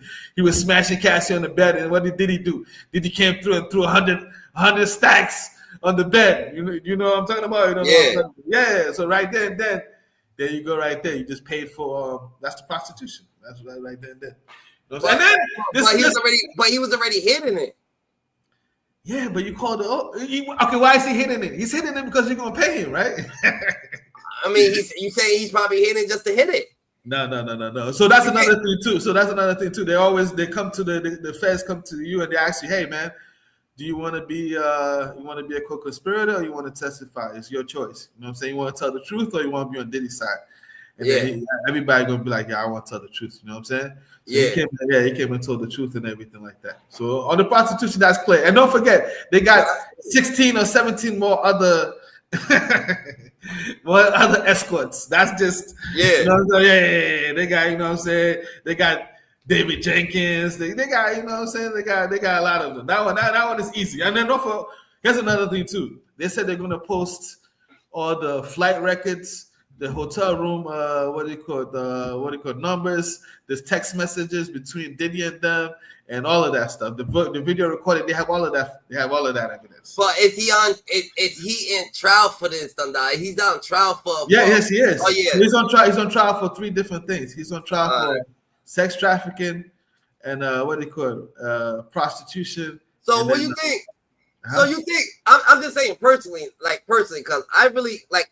Right. I'm gonna give my personal opinion first. Then first, facts. My personal opinion first of all, Dundada. Like honestly, what the fuck are we talking about, Dundada? When he's talking about Dundada paying someone off to fuck his girl, Dundada making someone's day, Dundada letting them think. I wouldn't think that's like prostitution. I thought prostitution was something else, Dundada. Seeing someone fuck your girl, Dundada. You know, like on some swinger shit, like the swinger shit. And then give him a tip because he fucked the good, or he did like. But here's another thing. Don't forget that these girls didn't want to. It's not all the time that these girls wanted to smash the exotic dancers. Dancers. Yeah. So sometimes even Diddy would make them smash them when they're on their period and everything like that. You know what I'm saying? Yeah. So that's when the problem comes in, the force and the coercion. Nah. You got a girl? Yeah, I got a girl. I think so. When she's on period, nigga, you're about to hate what she says. I'm on my period. She's just letting you know that she's gonna say that she don't want to fuck because she don't want to seem nasty, nigga. But she's gonna say she's on period to let you know, nigga, are you trying to hit that? But I'm not flying in. I'm not flying other people and then telling her to go and smash the other guy, and then whilst I'm filming it. That's already happening. Yeah, that's a crime. That's the crime. Already. Oh, you said that's a crime? Yeah, man. Nigga, how the fuck, nigga? This is what I'm trying to tell you, Dundada. This is what I'm trying to tell you. These people is rappers, Dundada, right? He's flying someone in, Dundada, to get to so she could enjoy life. No. See, and that's another thing too. Don't get me wrong. Oh, Granny said, I told Granny, Dundada, yo, what's the shit of living, Dundada? Like Granny, Dundada, like how did you make it to be this old, Dundada? She said, you better be fucking, boy. What you talking about? Granny, no, nigga. And Granny never lied to me, nigga. So don't fall, nigga. So as you can tell in the video, you saw the video at the hotel in California? Yeah. Okay. So you know they were having a freak-off, right? Yeah. I mean, yeah. And Cassie didn't want to do it anymore. And you saw what happened, right? I seen. Yeah. I don't know if that was and that's what they said they was doing. That's what they said in the case that was a freak-off shit. Yeah. So that's another thing too. So like before they come to court, your lawyer, Cassie's lawyer is going to share the information. They have the evidence. The other lawyer is going to take a look at it. If they have any objection, they're going to talk about it. They're going to take it to the judge. And then once everybody's in agreement, then they come to court and talk about it. So then that way, nobody feels like, you know what I'm saying, they're being cheated. You understand what I'm saying? So that's a fact. Yeah. So that's, if not, the other lawyer will be like, hey, objection, hearsay, blah, blah, blah, blah, blah, blah, blah. Sure, that. So if they keep quiet, then you know everybody's like, all right, boom. I understand what you're saying. Dada. So I understand what you're saying. Boom. So boom. And then also don't forget that Diddy stupidly, sorry to cut you off, but don't forget that Diddy also, what did he do? He went on Instagram and what did he do? Admitted guilt and said that his actions was inexcusable. He's disgusted. He's going to rehab. Blah blah blah blah. So on that part, there's nothing you can say on that one. You know what I'm saying? No. There's something I'm gonna say. I'm gonna say this. It's a situation. I understand the situation. That was the situation that he was trying to bring her back into the room, because that's different right there. That's a whole different situation. But if that shit happened 10 years ago, Dada, that situation is like, what's that situation about? Okay, so you understand? So here's another thing too you have to understand. It happened 10 years ago, but then Cassie came and hit your man up for some bread. Like, yo, bro. First of all, she did it the proper way, which is how you finesse it in Hollywood. Hey, man, I'm about to put out this book and stuff, but if you want, you can buy the rights of this book and I will put it out. And Diddy was like, nah, I'm good. Put it out. And then she figured out a better way, which is what? Do the civil lawsuit. As soon as she did the civil lawsuit, what happened? Diddy settled. And then when she settled, then at that point in time, the thing hit the, what do you call it? The thing hit the media, the footage hit the media, and then what happened? About 200 or 300 people start calling the feds. When 203 people start calling the feds and your shit hit the media and you didn't settle for $10, $20 million, the feds have an obligation to investigate you, bro. Like that's just normal. You do too much. Yeah. But they was on the sales. They was already on the sales because of the fucking, what's that shit called? That fucking lawsuit. Yeah. I feel like the Keefy D complaint too. Like people would. Yeah, you know too much. You know what I'm saying? You know what I'm saying? That's a complaint right there. What you mean, Dada? Yeah. What did you say? I said that's a complaint right there, Dada. Yeah. So, and that's another thing too. You gotta understand. On the Keefy D situation, you got 1 or 2 people saying that, which is okay. The feds ain't gonna investigate you with 1 or 2 people. But when you got, people creating the hotline and they're talking about 300, 400, 500 people in the file. So this is what I'm trying to say, Dada. This is what it comes down to, honestly. Yeah. And I'm sorry that I'm sorry that I just like to make strong people, or I've probably been around strong people or around strong women or whatever the case may be, Dada. You know what I'm saying? I apologize if that's what happened with me, Dada. But I feel like Dada. Them people, Dada, if they feel like they was actually didn't want to do something, Dada, right? And they was forced to, Dada, when they let go, Dada, they supposed to go and I guess tell the law, whatever the case may be, or they tell their peoples or something like that, or tell somebody, you know what I'm saying? At the end of the day, if that shit happens, Dada, Cassie's gonna tell her brother, like girls gonna tell their brother, they gonna tell their friends, they gonna tell what's going on, Dada. Shit's gonna be happening, Dada. They gonna be like, yo, this girl's in a situation. She probably won't even call the law, nigga. Her mom probably just gonna call the law, Dada. You know what I'm saying? Yeah, you know, but you know her mom called the law, though. You know that, right? Her mom called the law before? Yeah, man, several times, bro. Several times? Yeah, man. Oh yeah. Yeah, of course, man. Her mom tried to get the fame with Diddy. Yeah, that was different, nigga. But she didn't call the law, nigga. No, she did. She testified. She called the law, man. She called the law, man. She called the law. So what you saying, nigga? Like, what is you actually saying? What I'm saying is that first of all, we have to understand in the courts of public opinion, where everybody has a different criteria on how they judge certain actions, it's possible that people may find Diddy not guilty. But yes.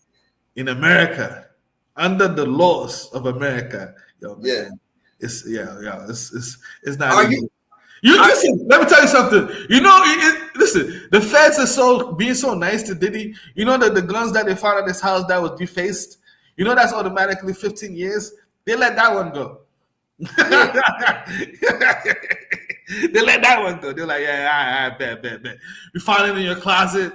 You know what I'm saying? This and this. Nah, but you gotta understand how it got there, what's going on, who is this, Dada. Like this nigga probably got all different type of fucking secret agents and all this shit. That's a fact. That's a fact. But don't forget, like they explained, they said the secret agent, there's the what do you call all the security people, they had a room where all of their guns were stored in, right? Are you from America? Yeah, I'm from America, man. Yeah, you sound like you in UK or Canada. What's your nationality? I'm American. Nationality is I'm American. You know what I'm saying? No, you're not, nigga. No, you're not, nigga. Why you got an accent? You Jamaican, nigga. Stop playing with me. If I was Jamaican, I would have said I was Jamaican, man. What do you call it? Why are you? Oh, so my ethnicity? Like, my people go back to West Africa. West Africa? Oh, that's Ghana. Ghana? Why you what the fuck? You're from the motherland, nigga. What the hell is your issue, GG? You know, no, everybody's from the motherland. You know what I'm saying? Oh, yeah. Don't get me wrong. Like, you know, I come from a spot where there's beef and stuff like that. Police ain't going to show up. Ain't no, you know what I mean, suing anybody. Ain't no DNA. We're going to handle it on some, you know, street justice. Don't get me wrong. Same shit. Where I come from. But you got to know where you at. Yeah. I'm in America. Yeah. A lot of shit that people do, I would have slapped them had women in Africa all day long. GG, but them people, the people who say that it's bad because there's not no cops or nothing like that, but there's the best people out there. Everybody's a check. Yeah, because they know. They know that it could get dangerous. They don't want everybody's so nice, bro. Everybody's so nice. Straight up, yeah. But they seen real evil. Like they seen massacres on a regular, 8 people here, 8 people there, wild shit. Like you know what I'm saying. And on the news over there, they actually show the whole the whole shit. Yeah, the whole shit. You know the difference between over there and here is like shit go down in the club over there. Ain't no cops showing up. Over here, you got 5, 10, 15 minutes for the police show up and then break up everything, and that's that. Over there, this shit going down all day, like the whole year. Bro, in America, there's places where the cops don't show up, bro. There's places. Okay, I'll give you that. We can look it up. We can look it up. I seen it. I was like, yo, where the fuck is that? Not probably not no crazy city, but there's cities that the cops ain't showing up. I seen a couple cities like that. I was like, yo, what the fuck is going on there? And then when it comes to the imagine you call the boys and the boys never came, nigga. 2 hours later, I feel you. You see, when it comes to the RICO, that one too is very easy to prove. You know what I'm saying? Like for instance, the bribery part. That's like that one. He's fucked on that one. You know what I'm saying? Giving the dude 100 racks and stuff. That's the shit. Do you think that like they just sick of this nigga? Do you feel like they got sick of Diddy Dandada? Like people actually just got sick of him, his ways Dandada, the shine shit, J-Lo. All these people had to get away from him, Dandada. You know what I'm saying? When they escaped Diddy, maybe they. Like, who knows what happened with J-Lo, and what, you know what I'm saying? Did she like it? Did she not like it? Did she like her life? People are acting like, the feds are singling out. No, the feds are minding their business they brought your business to the feds. Yeah. Facts. Yeah, you know what I'm saying? Yeah. You know what I mean? And that's the problem. And you know what? The niggas know that Diddy, I feel like now I know what, like, Diddy is fruity. Diddy is fruity, Dandada, because when it comes down to why J-Lo didn't stay with him, why the other person didn't stay with him, why regular girls didn't stay with him. The girl who's on the court right now, you heard what she just said a few minutes ago? That shit. What's she saying? I turned that shit off. I turned that shit off, man. Cause I couldn't take it no more. She talking about, first of all, what do you call it? Honestly, me, I haven't been hearing. Matt, I've been letting people come up here so they can elaborate what they've been hearing and shit like that. I ain't going through no nigga. You think I want to fucking hear some soap opera or some porn shit? Like I don't want to hear that shit, nigga. I don't traumatize my own mind hearing nasty shit from other niggas. Niggas came up here. I heard some shit that I'm saying people ejaculated on him. He was rubbing nipple, whatever the case may be. I heard all that. You know saying? The people came up here and they said it, but I didn't actually hear it from I heard all the things. I don't like this. You don't see evil, see no evil, hear no evil, so you know what I'm saying? But at the end of the day, we could elaborate on the situation and shit like that, because that's just too crazy. I'm not that type of person, you know what I'm saying? I'm not the type of person that's like, I'm not the type of person who's doing wild shit, you know what I'm saying? It is what it is, like, I'm not a nigga, and it's probably because it's probably because of my like my upbringing or whatever the case may be, but I'm not a nigga who just fucking in the car or some shit like that. Like all my niggas fucking in the car. That's regular shit. All my niggas is hitting in the cars. I just can't. You know what I'm saying? I don't know why. You also know Diddy snitching too. You know that, right? Diddy snitching what? He's snitching. What do that mean? He's snitching, like he giving out names of people that he want the feds to investigate and go after. And who that? The feds didn't post the names and shit. They're probably gonna keep that. Who said he's snitching? I read it in the paperwork. You want me to show it to you? Sure. Bring it up. Bring whatever you want up. You can show it, but don't bring up no. You know what I'm saying? No crazy. I'm gonna bring up documentary. I mean, you can bring it up. You on a computer? Yeah, I'm on. All right, so you can put up your screen. Right, yeah, show it. Oh, all right, man. All right, so what do you call it? I'm gonna show the beginning so everybody knows it's legit. So over here, this is the paperwork. As you can see, United States District Court, Southern District of New York, United States of America, against Sean Combs. This is the case number. You got Instagram? Yeah, I give this. Hold on. Before we go on, let me get your Instagram too, so I won't lose you. What's your Instagram? My Instagram is let me see. Let me put it in the private chat for you real quick. All right. There we go. Yeah. So just like I was saying, so that's the what do you call it? You know, that's the case number, Diddy's name over there. Just the paperwork, official shit, it's fresh out. And if you know, I know a lot of our people don't like to read, so that's why I got you guys. I'm gonna do the reading for you. And here we go, right here. Here's where you say he's snitching. This is where I say he's snitching right here. I'll let you read. You're writing. You got jets in your plane? You got jets? Yeah. You got that? Will you fly that? Yeah, I'm an engineer. You fly it though? Yeah, man, all day long, man. That's easy shit. I added you. Add me back so I can message you. All right. Let me see. Okay. As soon as let me go back to my thing because I think my screen's sharing, right? Let me. Oh, well, you want me to take it off real quick? You want me? You want me to what do you call it, add you on the ground right now? Nah. What you gotta do it on your thing? You gotta do it on the computer? Yeah. Nah, never mind. Go ahead. Handle that. You can handle this. So yeah, so the page is we want to go to docket 325. I think we want to go to page 2. Right? What's that man snitching at? Oh, here, let me see. Let's see. Yeah, 325, page 204. There we go. So you've been reading this shit? I've been reading this shit, man. You know, just to I've been reading this shit just to understand, like, you know, what's going on and just to be, you know, educated on what's going on, what's happening, see what's happening. Because, you know, you know, and like I'm trying to network with you. I'm trying to network with y'all. So you know what I'm saying? All right, so here we go right here. So, and I'm gonna let you read it so the your what do you call it? Your audience will know this shit is real. We don't cap. Yeah. Here you go right here. See right here? Yeah. Stop right here, and then just read like 2 or 3 lines, and you're gonna get it.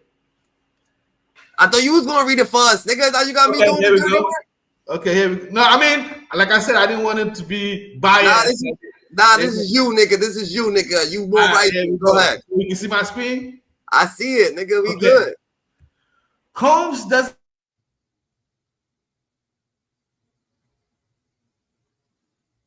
GG.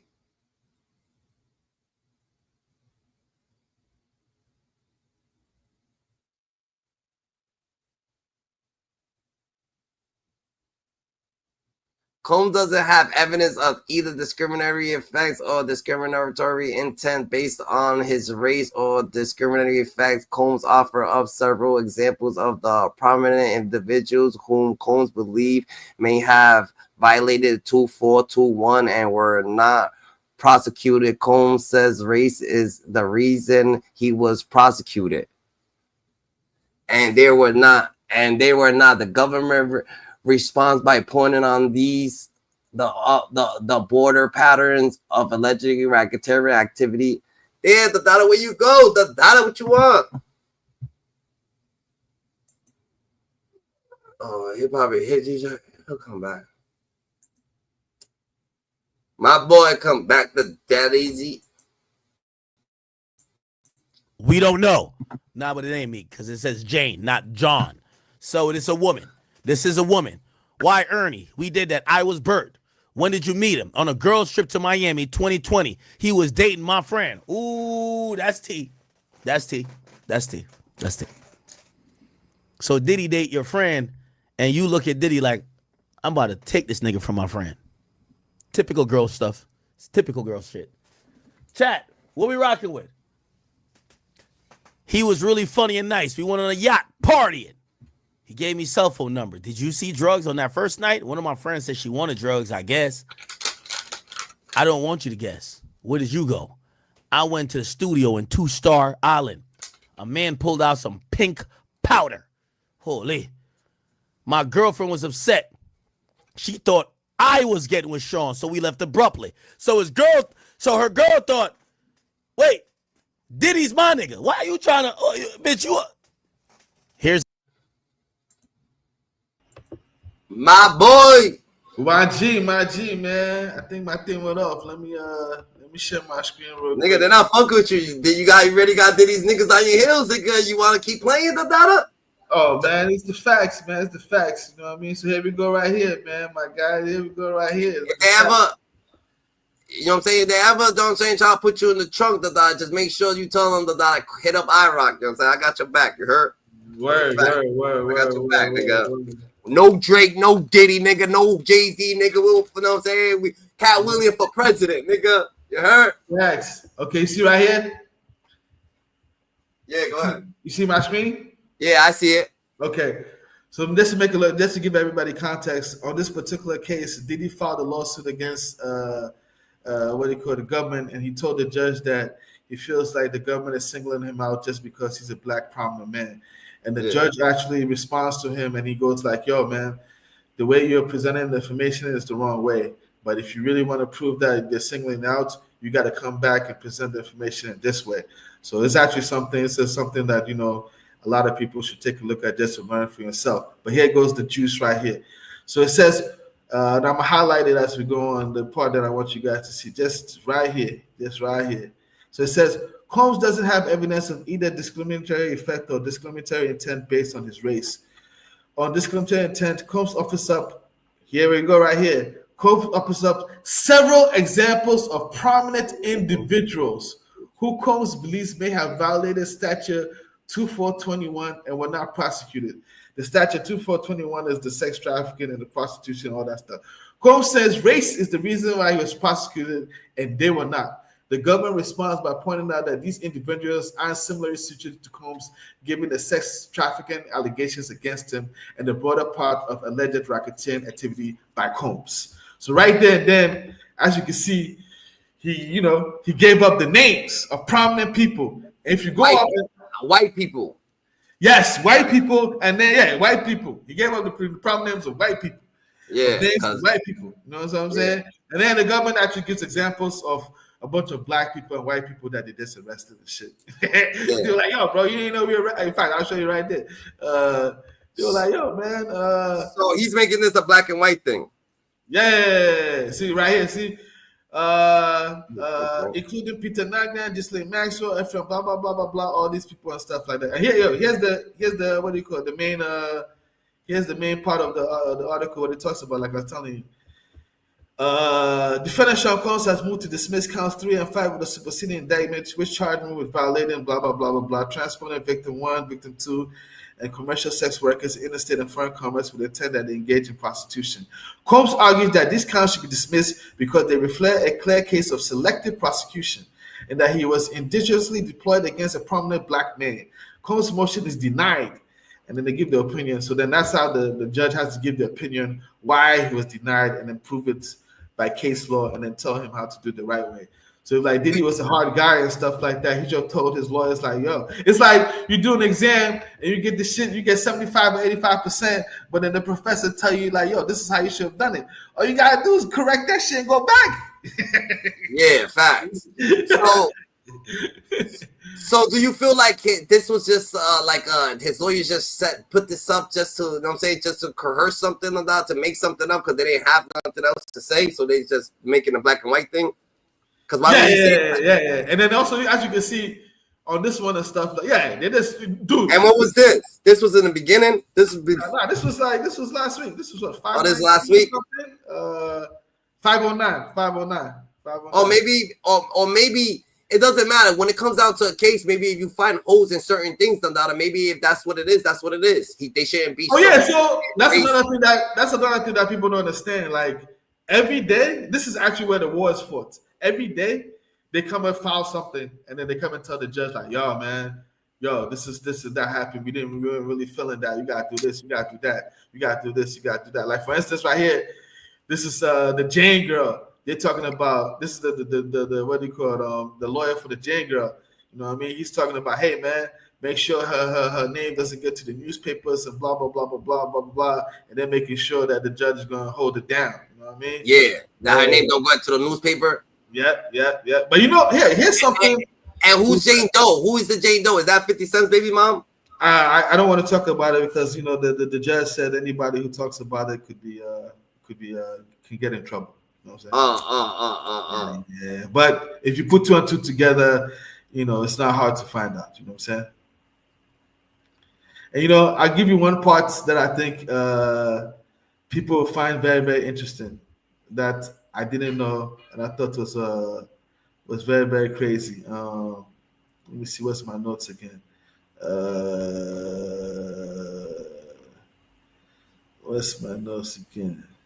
So more or less that Diddy done. Oh yeah. He's done. All right, Diddy done. All right, so boom. So the people. So what is Diddy done for? Okay, so and what do you mean by done? His whole life? Yes, I think Diddy is a possibility that Diddy. You actually think he's about to spend the rest of his life? Diddy? Yeah. I know. I think he's going to be charged and he's going to be given life, and I think Donald Trump is going to pardon him. Oh shit! Yeah, and I know Donald Trump is going to pardon him because you know Trump need that cheese, that bread. Yeah. And Diddy was talking smack. He already told him. He already told him. He was like, "Yo, Diddy had a good relationship, and then when he started running for politics, the relationship busted up." But you know, he doesn't. You know, he's the president of the United States. So if he looks into the case and he feels like Diddy was he was mistreated. So you feel like they're gonna let Diddy run this case. If he get found guilty, he's just gonna get pardoned. Yes, because if he was going to pardon him, he would have pardoned him already. You know, right now, we don't. The president doesn't have to wait until the case is there's a verdict out. He can pardon him right now. Oh, you know what I'm saying? But because you're the president and the leader of the free world, you got to be like, yo, let the case run its course, blah blah blah blah blah. And then also don't forget, you want Diddy to be shook. You know that $50 million that he wanted to put up in bail. Yeah, that $50 might have to go somewhere else. You heard? Yeah. Everything. Yeah, don't forget, it's businessman. You feel me? Yeah. Yeah. So it's gonna be for free. Yeah, he's not like you the homie. He's not like you the homie. You know what I'm saying? Donald Trump's a different type of breed than Dada. Like, you ever seen people escape out of jail and say we want to talk to Donald Trump? Like, that's different. Like, who the fuck Donald Trump? Donald Trump is a real one, Dada. Like, niggas don't get that. You ever seen somebody do that shit? No one ever. That's only Donald Trump. I bet. So in The Simpsons, it shows that Diddy was going to get knocked off in The Simpsons and shit like that. Do you believe that just was his doing, his lifestyle? Like, he was supposed to do that? Yeah. Like, with his Illuminati, like that was his destiny, because he already did that. And they said that was going to take like what is it? What, like, it got to be something greater than that. You know what I'm saying? Maybe they were going to take him out that way. No, this is basically it's his own doing, man. You see, it's real simple, bro. If you want to do your lifestyle, you want to have guys come over and do all that type of stuff, you got to find people who are down with it. Once people are saying they're not down with it, man, this is an issue, bro. Yeah. Right. Listen to this. Even think about this. How many? What you said? You just said that even if niggas was down with it, that it's still not all the way right. Yeah, it's still not all the way right, but at least nobody's gonna go call the cops. Yeah. You feel what I'm saying? Yeah. That's different. That's the whole thing. And then when they call the cops, they're going to tell them that you made them do it. That's a whole nother ballgame. You know what I mean? I put it this way. Listen, everybody know, even they tell you when you go to college, hey, when you're in college, you go. So you a rapper. You a rapper, right? Yeah. Not a rapper. You a singer. Matter of fact, you Elvis, nigga. Like, but Elvis lived in Vegas, so he didn't give a fuck. Yeah.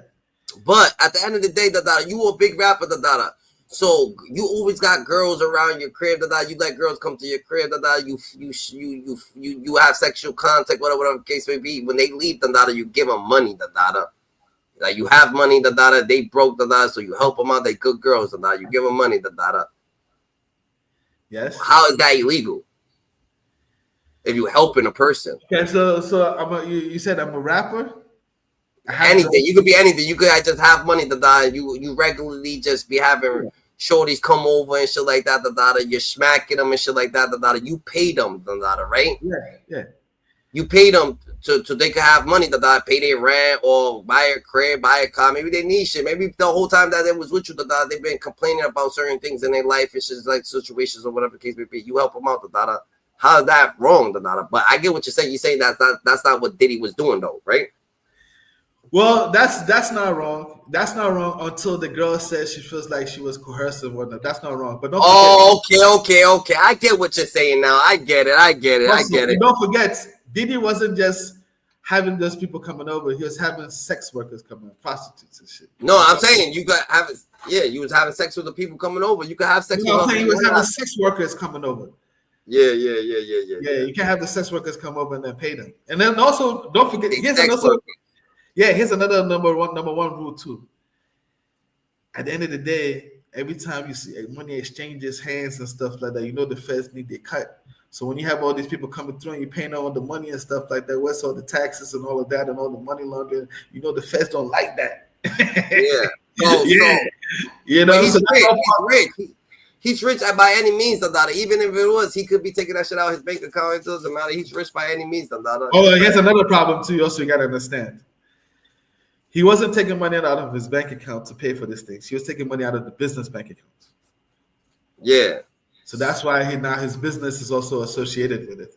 So more or less, they were saying no.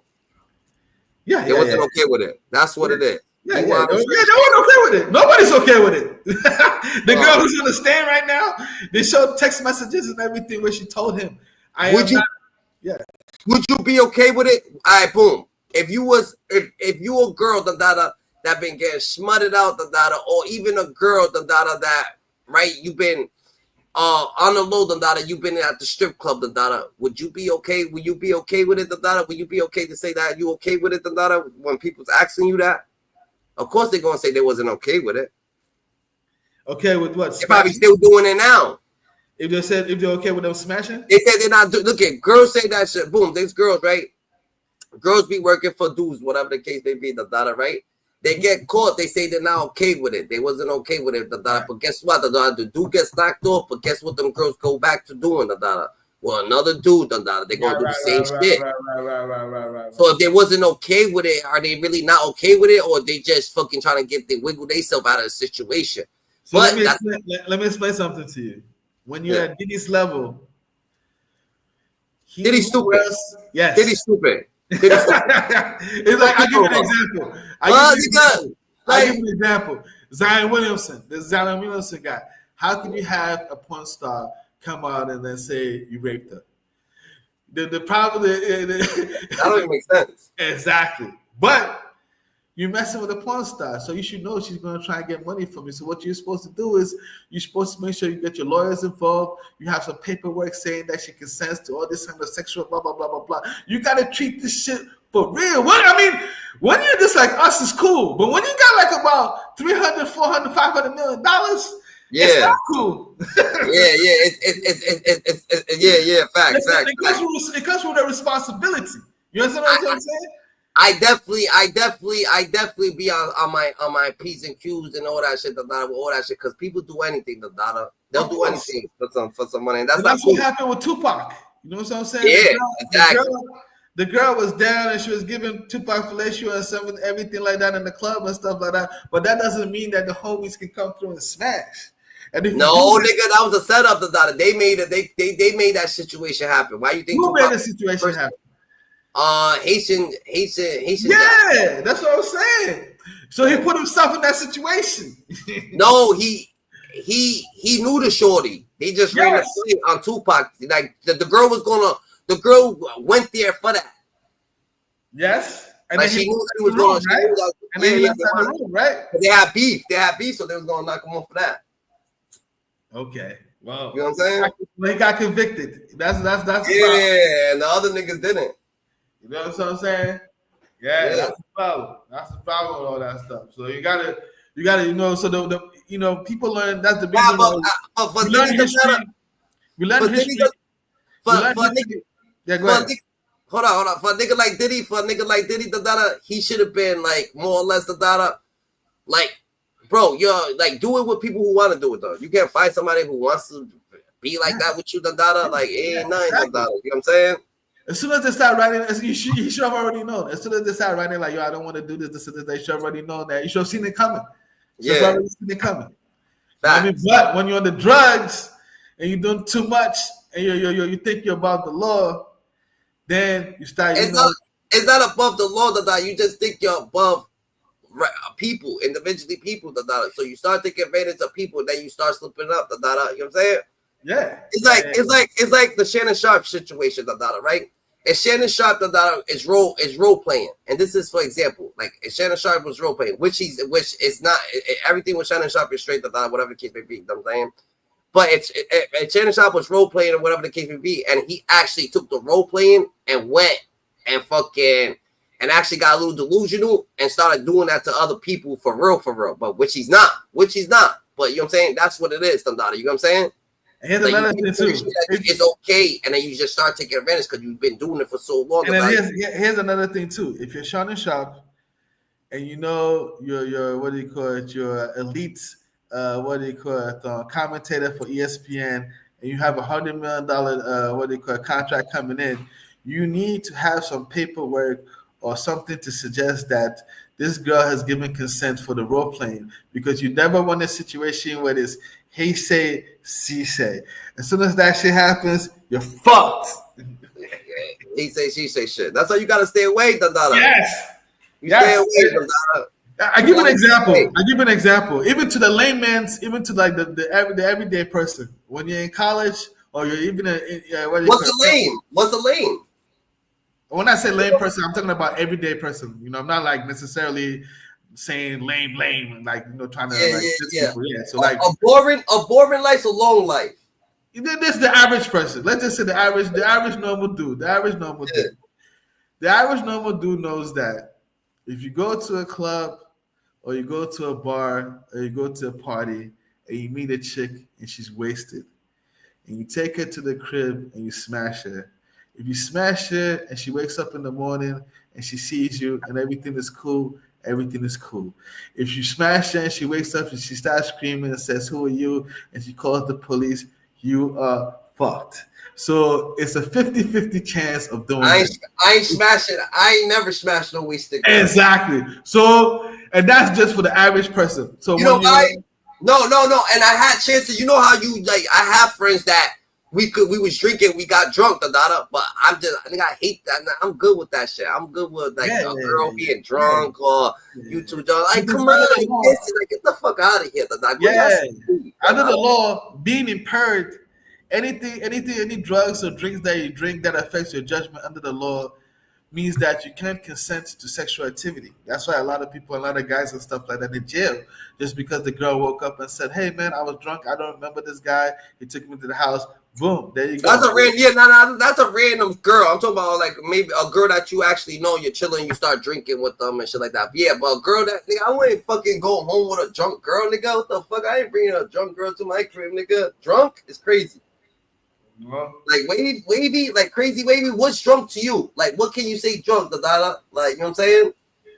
Like what's drunk? Do we have to do like the sobriety test before we bring them home? Yeah, like drunk is more than 1 or 2 beers. Because 1 or 2 beers. No. Yes, because if you drunk is this. Drunk is unstable. Dada, not knowing the way you do, like what you doing. That's drunk. You chill. If you can test it out with somebody else, just let them take 1 or 2 shots and then let the cops do the sobriety test and see if they won't find them drunk. Nah. We ain't saying that. That's what we said. We gotta go with the criteria of the law. We can't go with This is what it is, Dada. You can't. It's not the same, bro. It's not the same. It's not the same, Dada. You could get drunk with a person, Dada, but then meeting a person at the club drunk is a whole different scenario. That's a stranger. You know what I'm saying? Like, why would you like strange? Like, that's what I'm trying to say, Dada. Nah, Dada. That's a whole different dynamic, Dada. You know what I'm saying? You know, I get what you're saying. But nah, that's not. Let me explain this to you. Do you know? Are you aware that you could be having sex with your girlfriend who you've known for 10 years, and if she tells you to stop, she doesn't want to do it anymore, and you continue to smash, that's considered rape under the law? If you're already in it, if she already consented, Is she already consented? Yes. And she tells you stop. And you stroke it one more time. That's rape. Are you aware? No, I'm under not. the law. Under the law. No, I'm not. I never knew that shit. All right, boom. boom. I'm telling you that right way now. even makes sense. That way even makes sense. How can you consent to something and then fucking unconsent? Because the woman or both parties have the right to withdraw consent. Just because you gave consent doesn't mean that the consent is forever. No, but that's weird. That's weird, Dandara. That's what I'm trying to tell you, Dandara. That's what I'm trying to say, Dandara. You're not supposed to be in a situation like that, Dandara. How is somebody? Exactly. That's what I'm saying. That's what we're talking about. Like Diddy should have known better. Yeah. That's what we're saying. That's exactly what we're saying. You're not supposed to be in a situation like that when you got $1 billion and you're one of the biggest icons in music and in pop culture. That's what we're saying. Yeah. You should be over there with Miss India from 2024, Bob blowing her back out. You know what I'm saying? With some some, you know what I mean? Some real shit. You know what I mean? People who like the king of Saudi Arabia's, girl. You on that type of shit. You know what I mean? This is mediocre. You know what I mean? Because if we start dealing with the low levels, this is what they're going to do. They're going to listen. That's another thing too. But this is what it is. People that seen Cassie got 10 million, 20 million from you. What you think they're going to do? But this is federal law. So federal law is federal law. So, but all state laws be different, Dandara. You know what I'm saying? And shit like that. Because there's state laws that if you're married, Dandara, you can't say that your husband raped you. Facts. If you're married, you can't say that your husband raped you. Facts. So, in fact, let me. I'm gonna and they got situations that shit happened, Dandara, and how does that shit happen? Like, if you're right, you know what I'm saying. So you gotta understand the whole situation and how people are living for. You know what I'm saying? What niggas is living for and all that shit. Yes. I'm gonna play you. Watch this case real quick. Check this case. In 1910, Congress passed. I'm gonna play this one. Check this out. I'm gonna explain to you real quick. 1910, Congress passed the Mann Act, also called the White Slave Traffic Act. The legislation made it illegal to transport or. What you say? Put the screen big, like. Oh, okay. Let me the little square thing right there. In 1910, Congress passed the Mann Act, also called the White Slave Traffic Act. The legislation made it illegal to transport or conspire to transport any woman or girl across state lines for the purpose of prostitution, debauchery, or any immoral purpose. The act was ostensibly passed to combat forced prostitution, but the act's broad language resulted in it being used for what some considered moral, racial, and political purposes. Notable people prosecuted under the act included Charlie Chaplin, Chuck Berry, and Jack Johnson, the first African-American world heavyweight boxing champion. In Gabardi versus United States, the United States Supreme Court was asked to interpret the reach of the act as it related to criminal conspiracy. Jack Gabardi and Louise Rolfe weren't married to each other, but from time to time, they traveled together to other states to have sex. Gabardi bought their train tickets, and Rolfe voluntarily went on each of the trips. They traveled together, but without the help of anyone else. Both Gabardi and Rolfe were convicted in federal court of conspiracy to violate the Mann Act. The United States Court of Appeals for the 7th Circuit affirmed the convictions. The United States Supreme Court granted cert. You heard that? Yeah. Okay. So as you can tell, wait. What year that was? Like, I was like, what the fuck, nigga? Like, come on, bro. You're not getting in trouble for no shit like that. Oh, that's why you're not understanding. So first of all, these people's in a relationship. Yes. They go out of town and they get and they have vacation and they fuck when they have vacation. Yes. All right, you can do that. You can't do that. Everybody's doing that shit. Yes. Everybody in the world do it. A girl would tell you in the same city. A girl in the same city as you be like, "Yo, I'm about to go on a cruise or I'm about to go on vacation. Does anybody want to come with me?" And you go with the data. Everybody does that shit. So listen to this. The only difference is, like I keep on telling you, everybody does it, but there hasn't been a problem where somebody's reported you to the feds. When they report you to the feds and they find that out, that's illegal. It's called the Man's Act. And here's another thing too, and that's the importance of the case. It went from the Court of Appeals all the way to what? The Supreme Court. Yeah. When it goes to the Supreme Court and the Supreme Court decides, ain't nobody else changing that. So this is what you have to understand. The feds, they keep sending tools in the toolkit where if you want to act up, you want to fuck around, you want to talk some shit, they can pull it out and spank you, your little punk ass. You understand what I'm saying? Yeah.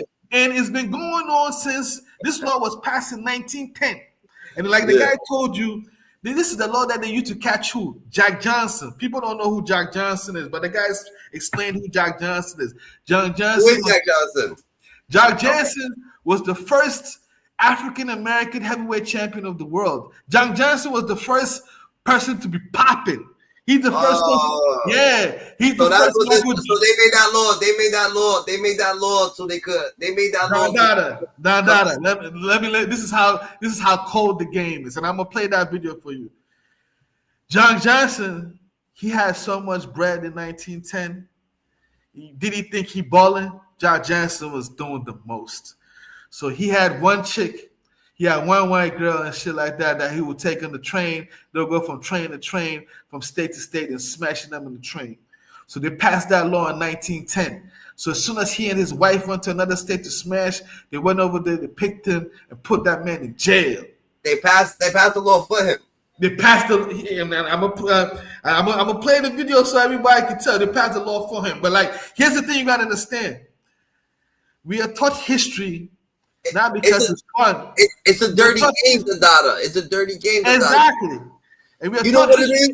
Yeah.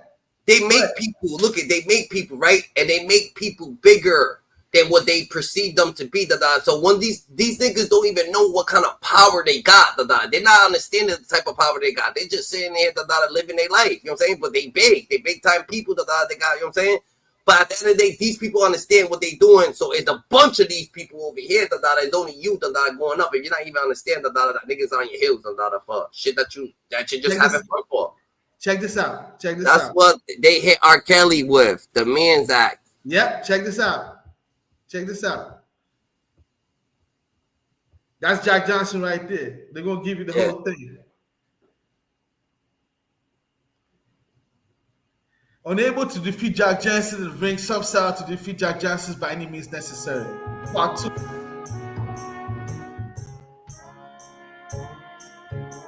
That Jack Johnson is back. Pause. No Diddy. The advantage that light-skinned people have with white people is that if white people actually look at them, they can see themselves. But Jack Johnson was a big, black, dark-skinned man. See, extremely dark-skinned black guys in particular, everybody is put out by them. Because when they come on the scene, everybody tends to feel they're in the presence of something aboriginal. With somebody like Jack Johnson, everybody's like, oh, now we're back at the beginning. And so I think that Johnson had that kind of power too. They must have enjoyed it. They must have enjoyed being scared. We all go to see a horror movie because we like being scared. It's part of human nature, you know. Give me a scary booger bear, and I'm That's going when to he whipped that guy's ass from England. And that was the first time an American became a world champion. The decent black folk didn't want. Why do you feel like? So he couldn't have a date with him. Why do you feel like African Americans that are like actually are great in like a lot of things? Like basketball, fucking football, fucking boxing, they in baseball, they took over to fucking golf, nigga. Tiger Woods, like how does all this shit happen? You know what I'm saying? You see that? Yeah, I know. You know, it's a combination of nature and nurture. When I say nature, you know, I'm just talking about genetics. I'm not talking about nurture. I'm talking about the environment. You know what I'm saying? And you can't say it's a situation that it's like a situation that it's there's more of them. That's why it's not like that. It's a situation because look at golf. It's only a couple. Like how many people actually go see golf? All that shit's all actually Caucasian and shit like that. Have all the players as Caucasian, but look at Tiger Woods came out the woodworks from the sidelines. And I was like, yo, let me get up in there by himself. He ain't got. It wasn't 30 of them. It was 100 of them. It was just Tiger. Facts, man, facts. That's man. So that's how that's, you know, I don't know if you want to watch the story, but that's how that law came about, the Jack Johnson stuff. So the most important thing is that, you know, we learn history to be able to understand what has happened in the past, so that when it happens, when we see it happening, when we see some signs of it trying to happen in the future, we have the skill set to better navigate it. You know what I mean? Yeah, we could watch it. Yeah, all right. Play this shit real quick. Let me put the volume up. Yeah. Called decent black, or whatever that meant. But the black people were so-called middle-class black people were scared of it, terrified of it, as much as white people were. Advice to Jack Johnson. Mr. Jack Johnson must conduct himself in a modest manner. He can hurt the race immeasurably just now if he goes splurging and making a useless, noisy exhibition of himself. We hope that he will not be arrested on any charge. Any undue exhibition on the part of Mr. Johnson will hurt every member of the race. On the other hand, becoming modesty and self-control will win him many friends. The New York Age. Modesty was never part of Jack Johnson's makeup. Neither was self-control. Everywhere the champion went, trouble now seemed to follow. Some of it stirred up by his enemies, some of his own making. And what's trouble? And certain unfair persons trouble. peaked because I was champion. Decided if they could not get me one way, they would another. 2 years earlier, a new federal law had gone into effect. The Mann Act was named for its sponsor, Illinois Republican Congressman James Robert Mann. It barred the transportation of women in interstate or foreign commerce for the purpose of prostitution or debauchery, or for any other immoral purpose. A landmark of... Did you hear that? So let me explain that part real quick. It said it banned for any man to transport any woman for the purposes of immoral acts or debauchery.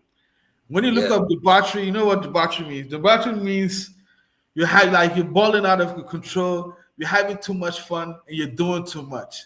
So you know the baby oils that they keep on showing, that baby oil, they keep on bringing up the baby oil because, listen, when you want to talk about debauchery, it doesn't get worse than telling women to go be in a tub full of baby oil. Like, yeah. So for people who don't understand why they be like, yo, what's the big deal about the baby oil? The baby oil is a symbolism of debauchery. Yeah. Yes. Let's get back to it. That's a fact. Progressive era legislation. The Mann Act was intended to stop the luring of young women into prostitution, what was called the white slave traffic, not private relationships between consenting adults. But officials of the Justice Department saw in it their chance to destroy Jack Johnson. By October of 1912, Johnson had a new companion, a 19-year-old prostitute from Milwaukee named Lucille Cameron. When her mother, Mrs. F. Cameron Falconet, came to Chicago and went to the police, charging Johnson with abducting her daughter, the Justice Department's Bureau of Investigation agreed to take the case. Jack Johnson has hypnotic powers, Mrs. Cameron Falconet assured the press, and he has exercised them on my little girl. I would rather see my daughter spend the rest of her life in an insane asylum than see her the plaything of a nigger. Her lawyer said that by having a relationship with his client's daughter, Jack Johnson had insulted every white woman in the United States. The Mann So Act. they took it as disrespect. It was never aimed at an individual having a liaison with a secretary going from New York to Hoboken. It was aimed at commercialized vice. And the Attorney General of America, a man by the name of Wickersham, knew this. And when he was first approached to use this against Jack Johnson, he understood that we can't do this, that this is a travesty. But eventually, Wickersham was convinced to go after Jack Johnson, to pervert the law. On October 18th, 1912, Chicago police arrested Johnson for violating the Mann Act. That's crazy. The United States versus Jack Johnson decided to attack him on the basis of the sex life and the miscegenation. Miscegenation has always been a preoccupation and a fixation in the mind of white America. Black men with white women. This had always been a concern. I think that it was exactly what the South did after it lost the Civil War.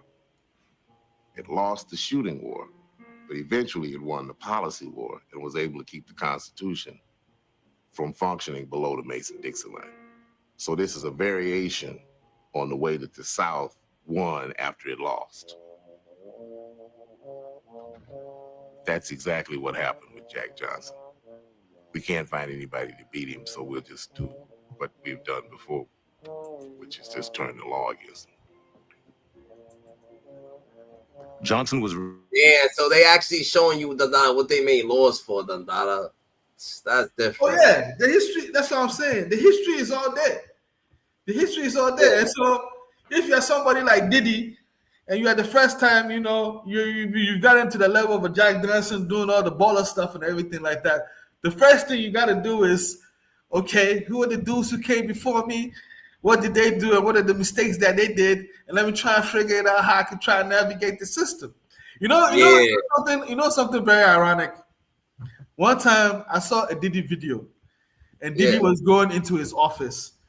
Right before Diddy goes into his office, there's a big painting over there. The painting is of Jack Johnson. So I knew that Diddy knew about Jack Johnson. Hold on. So you went to a Diddy video, and what happened? I'm saying one time, I'll even show you the video if you want. One time I saw a Diddy video, and Diddy was going into his office. Yeah. When Diddy was working in his corporate office, when he was working to his corporate office, I saw a painting. And when I looked at the painting was of Jack Johnson. So when I saw that shit, I was like, oh shit, did he know about this? Is like 2-3 years ago. So I'm like, oh shit, did he know about Jack Johnson? He doing his homework and everything. But then I was thinking, just like they started in the beginning, they told him, hey man, you gotta be modest and everything like that. You gotta be modest for the race. You know what I'm saying? Be modest for the race and stuff, because once you start showboating and everything, these guys gonna come and get you. And that's always been the rule. Don't do too much. It's not even about doing too much, Dada. It's just like, damn, so they made this act, Dada. So they made this act in 1910. Yes. It gotta be loopholes in this act, Dada, because it was made so long ago that they think, but the last time I checked, the Man's Act was in fact I can show you right now. Last time I checked, the Man's Act was let me see if my screen changes. Let me see, does my screen change? Oh no. The last time I checked, the Man's Act was they amended it in 1970 something, and they amended it in 1970 something. And at that point in time, they were saying that if you're a guy and the girl makes you come over, it's all good. But when the guy makes the girl come over, it's a problem. So they made it a little bit more clear. You know what I'm saying? So that's what I'm saying. You gotta understand all these are tools in the toolbox. You know what I'm saying? You want to get on the head, they're gonna whip your ass. You know what I'm saying? That's shit different than that. This thing of Diddy's actually just going through this same situation right here. Exactly. You saw it with all the girls, just like they were showing the pictures of the girls looking at him, and you going with other girls. But his situation is a little different. He actually had the people's honor. The Diddy situation, the Cassie kind of made this situation pop up. You think? Cassie made the situation pop up, but don't forget in his situation, the girl's mother made the shit pop up for him. You forgot when they said the girl's mother went to the police. All right. I didn't know. All right. Yeah. And she used the word, she kidnapped him from the house. So now they're looking on kidnapped from the house. Okay, they're going from state to state. All right, what law can we use? Oh, yeah, don't forget, we got the Mann Act. We can put him on the Mann Act. And then the other dude, the district attorney guy, he already knew. He was looking past Jack Johnson. He was like, dude, we do this, it's up for everybody. You know what I'm saying? Because he knew the ramification. And they were just like, yo, just do it. And they gave him too much pressure. And they did it when they arrested him. But that's the whole thing. You see, we live in a country, we live in America, so we can have this law easily abolished by just basically calling our Congress people and putting pressure on them. But we are so busy watching TV and doing all sorts of crazy shit. Niggas don't even know this is on the books till it happened to you. So why you think do they be doing this shit to the major higher ups at a time that they like settle down? Like Diddy's about to probably start settling down. Fucking Bill Cosby is about to start settling down. All them niggas about to start settling down. Why you think R. Kelly? Come on, now, he was done. Probably start settling down. You know what I'm saying? So why do they come when these niggas are about to start settling down? Like, do you think it's more to it? Like they don't want people to create general wealth? For like, what is it that? I don't think so.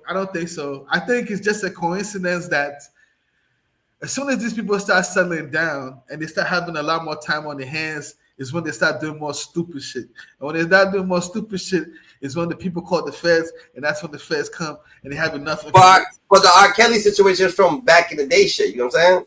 The R. Kelly situation, don't forget, started because they released that stupid documentary called Survivor R. Kelly.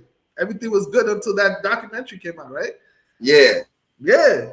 And Jay-Z did that. They said Jay-Z did that. Well, whoever did it, you know what I'm saying? Yeah, everything is good until so. That's what I'm saying. The feds, I'll be honest with you, man. Like the feds, listen, and that's another thing too. Like I was reading some of the rules, and I'll show it to you also in the paperwork. When the feds come and get you, one of the rules they have to follow is if they find out some information that is against their case, they have to give it to your lawyer. They have to? Yes. You know what I'm saying? Yeah. And then I'll show you that part. It's in the room.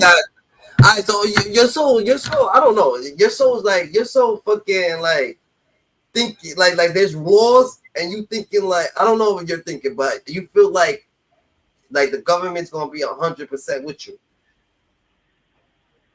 What do you mean? Like are they gonna be fair? Yeah, would they be fair? Yeah, they're gonna be fair. They're gonna be fair. They're gonna be fair? Yeah, they're gonna be fair. Because listen to this.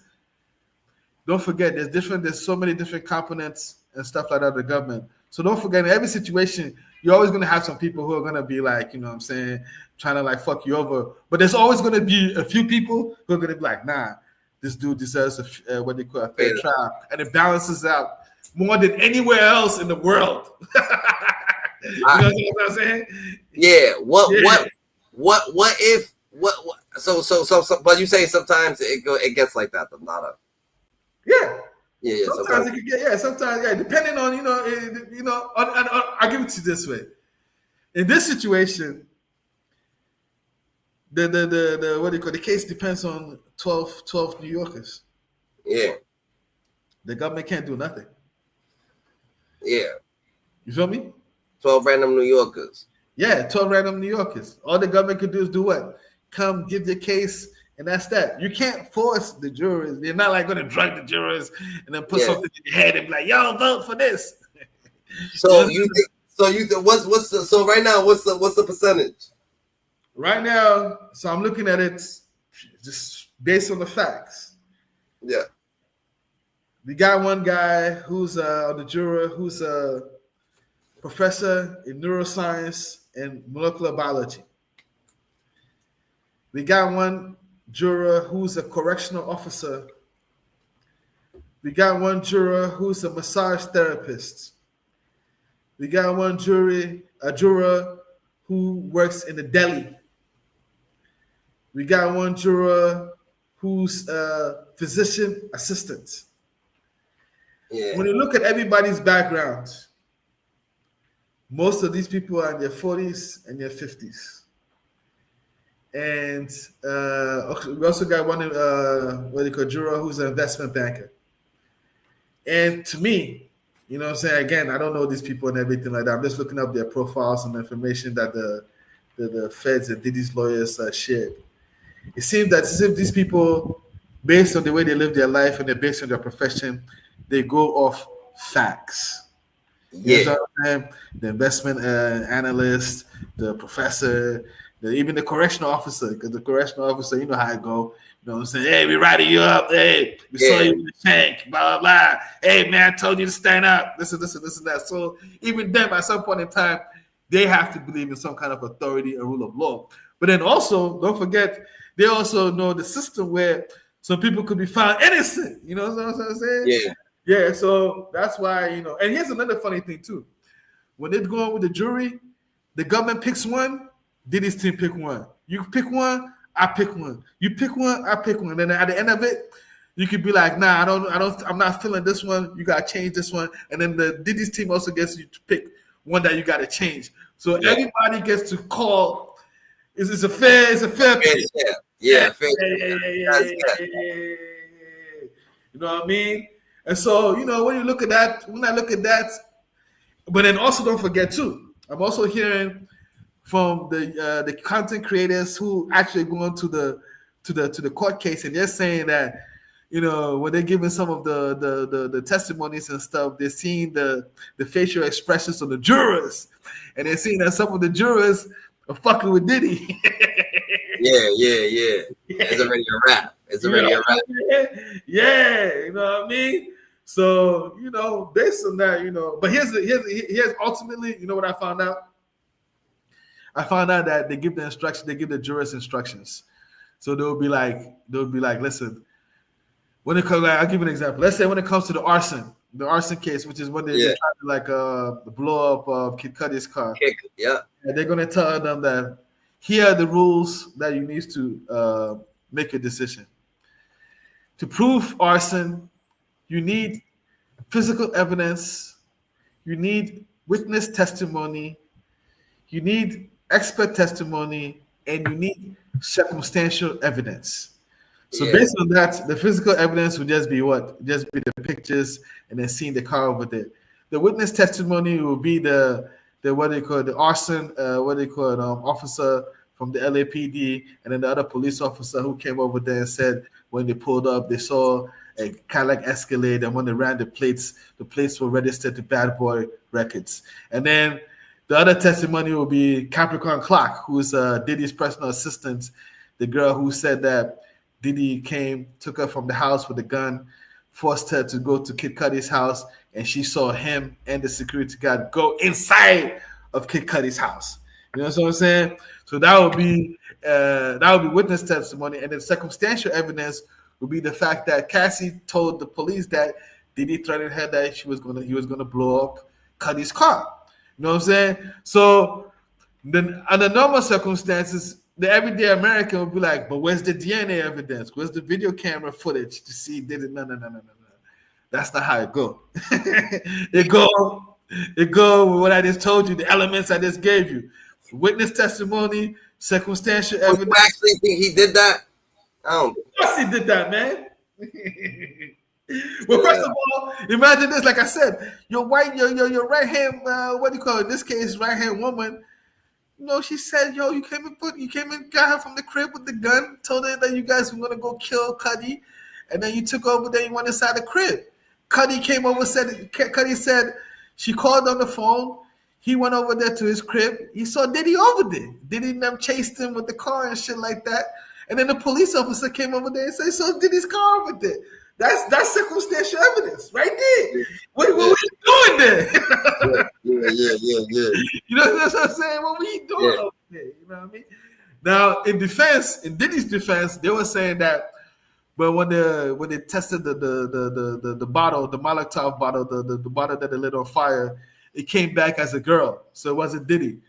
Yeah, that's a good defense, but don't forget, Diddy could have hired any girl to do that shit too, bro. That don't mean nothing. You know what I'm saying? And no other time has Cuddy's car ever been blown up. But then you're gonna if you say that, but then you're gonna have to fucking prove that Diddy hired any random girl. You know what I'm saying? You can't speculate. There can't be no speculation. So it's just good. Like when it comes out to that, that's why the court be like, oh yeah, now we can't move forward. Exactly. There's so much that could be happening. That's why that's not part of the element. That's why DNA is not part of the element of the case to prove arson. You understand what I'm saying? Because it goes down a rabbit hole. You feel me? Yeah. Yes. Yeah. So those are the kind of things that they're going to be telling the juries, and they're going to be educating them that we as average people, we don't know that until, like, you know what I'm saying, we get that education, or you go to law school, or you become a jury member, or you just look it up. These days, to be honest with you, like the feds and all that stuff, they give you all the information. Like, they break it down. Yeah, that's how I do it. Everything you can look up if you want, but you just gotta have the right questions to look up. Exactly. But it's there though. It's there. It's there. Yo, they got it all, bro. They got it all. It's like this. They filled it. They fill shit with so much bullshit that you're not gonna. You have to be a smart person or observant person to even see the truth. See shit for what it really is. It's like a fucking supermarket. The supermarket's full of bullshit, but there's one aisle probably that's full of good shit. So you can get shit and you can be healthy and you can eat. But there's so much bullshit.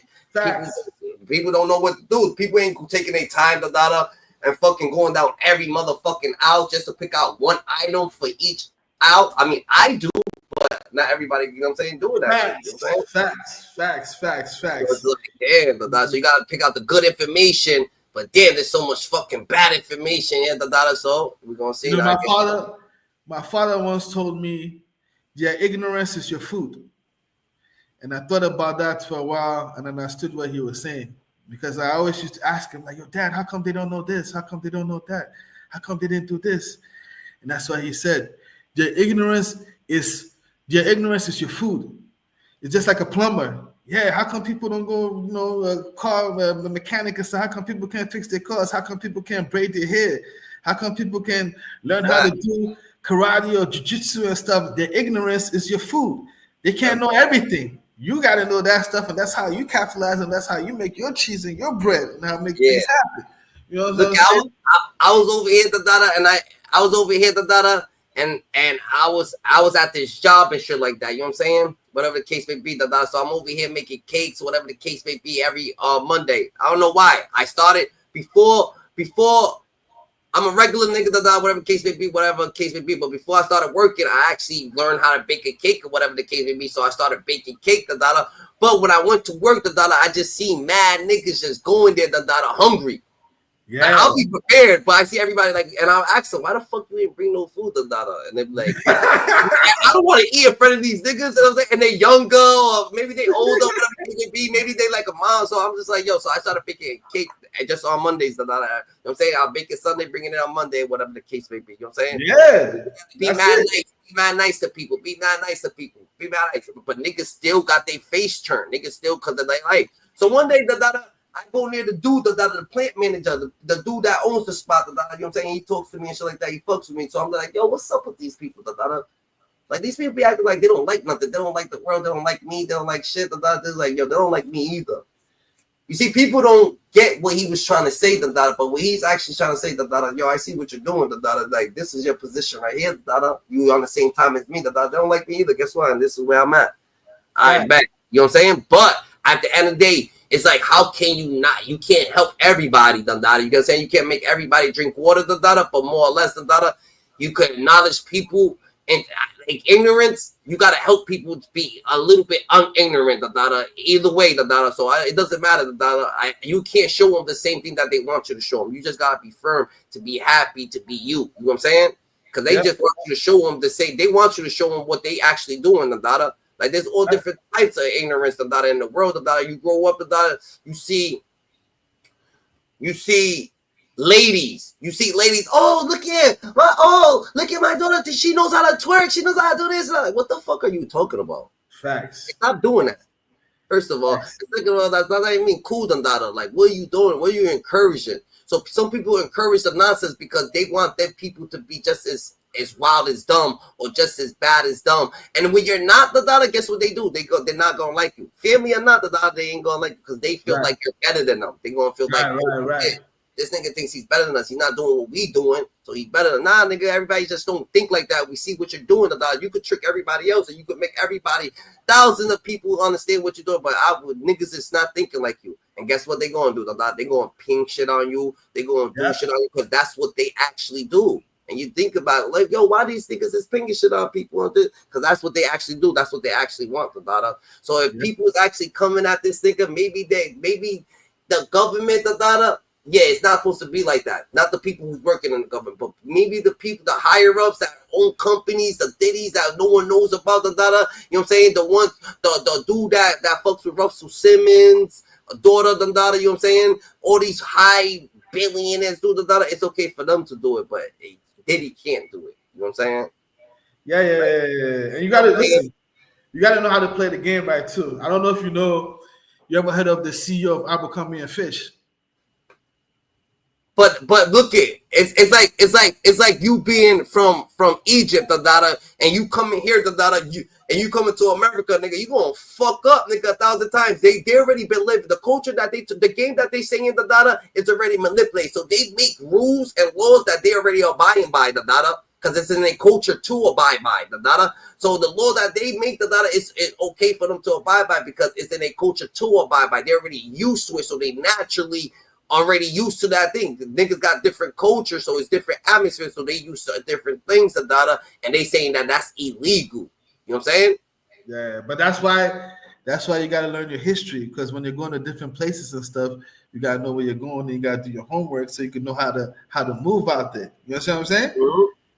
And Diddy has Diddy. Listen, that's the thing. Diddy, he don't even have to think. He got people who can think for him. Facts. You know what I'm saying? How he don't know about the Mann Act? How he don't know? How he don't know about the Mann Act? But he has to because you say he had a picture of the homie. So yeah, he has to, but you know what I was thinking? Just like Muhammad Ali and all those people, you can have a picture of those people. They don't even know the fucking history behind it. Yeah, facts. Yeah, everybody got a picture. You don't know the story. Yeah, everybody got it. Yeah, man. Facts. Because you know what I mean? They can target you, bro. You gotta lay low, bro. You're not the first. It's simple. It's this basic stuff. You're not the first one. In fact, let me show you another video. Nah, it's like you get better, Dandada. When you get better, Dandada, and you getting better, Dandada, you gotta be more righteous, Dandada. Especially if you're a role model. You know what I'm saying? Yeah. Especially if you're the type of role model or some type of shit, Dandada. So you gotta be more weird, Dandada. You know what I'm saying? And it's not hard, Dandada. It's not hard, Dandada. You know what I'm saying? And it's okay. Dandada. You feel like you need to go somewhere, Dandada. Go where it's like you said. Go to Vegas. What the fuck? Why are you living in Vegas, bro? Why you don't have a house in Vegas? You know what I mean? There's a reason why Jeffrey Epstein and all those people trying to get islands. Yeah. They got an island to go across, like where there's no jurisdiction. They came and got here. Let alone you. Yo, check this out. So this is one guy that he's one of the lawyers who like tries to break it down in very, very simple terms. Tell me if you agree with how sex trafficking trial. It was about the money. Two witnesses taking the stand talking about just that in the sex trafficking and racketeering conspiracy trial against Sean Diddy Combs. All right, welcome to week 4 of the Sean P. Diddy Combs trial, and it's getting crazy.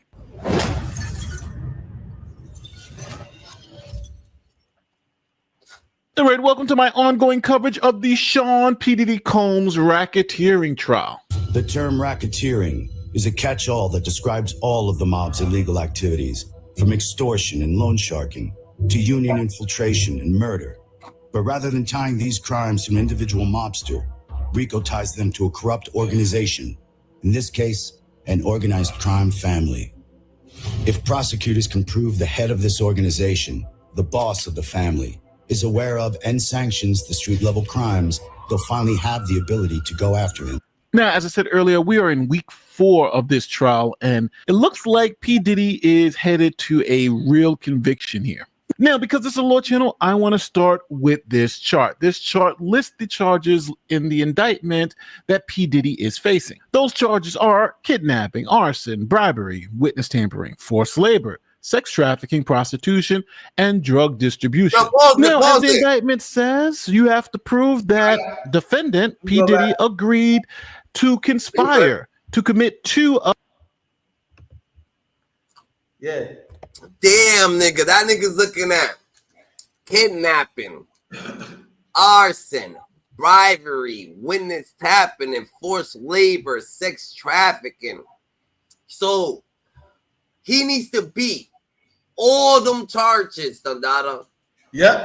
And every single juror gotta say that he's not guilty. If one juror says that he is, then that is a mistrial. Right? If it's a hung jury. What that means? That means they have to figure it out. Oh. They're gonna be over there to somebody to to figure it out. Mistrial means that something bad happened and somebody's not getting their fair share, so we got to do it over again. Hung jury means that the jury doesn't agree and they got to figure it out. So they'll get them, whether it's gonna take them 2 weeks, 3 weeks, whatever, figure it out. And then also you got to understand something. In order for them to convict Diddy of RICO, they only need 2 of these. They need to prove only 2 of these. They don't need to prove all of this. If they prove 2 of this, he gets life. Yeah. If they prove 2, he gets life? Yes. Life?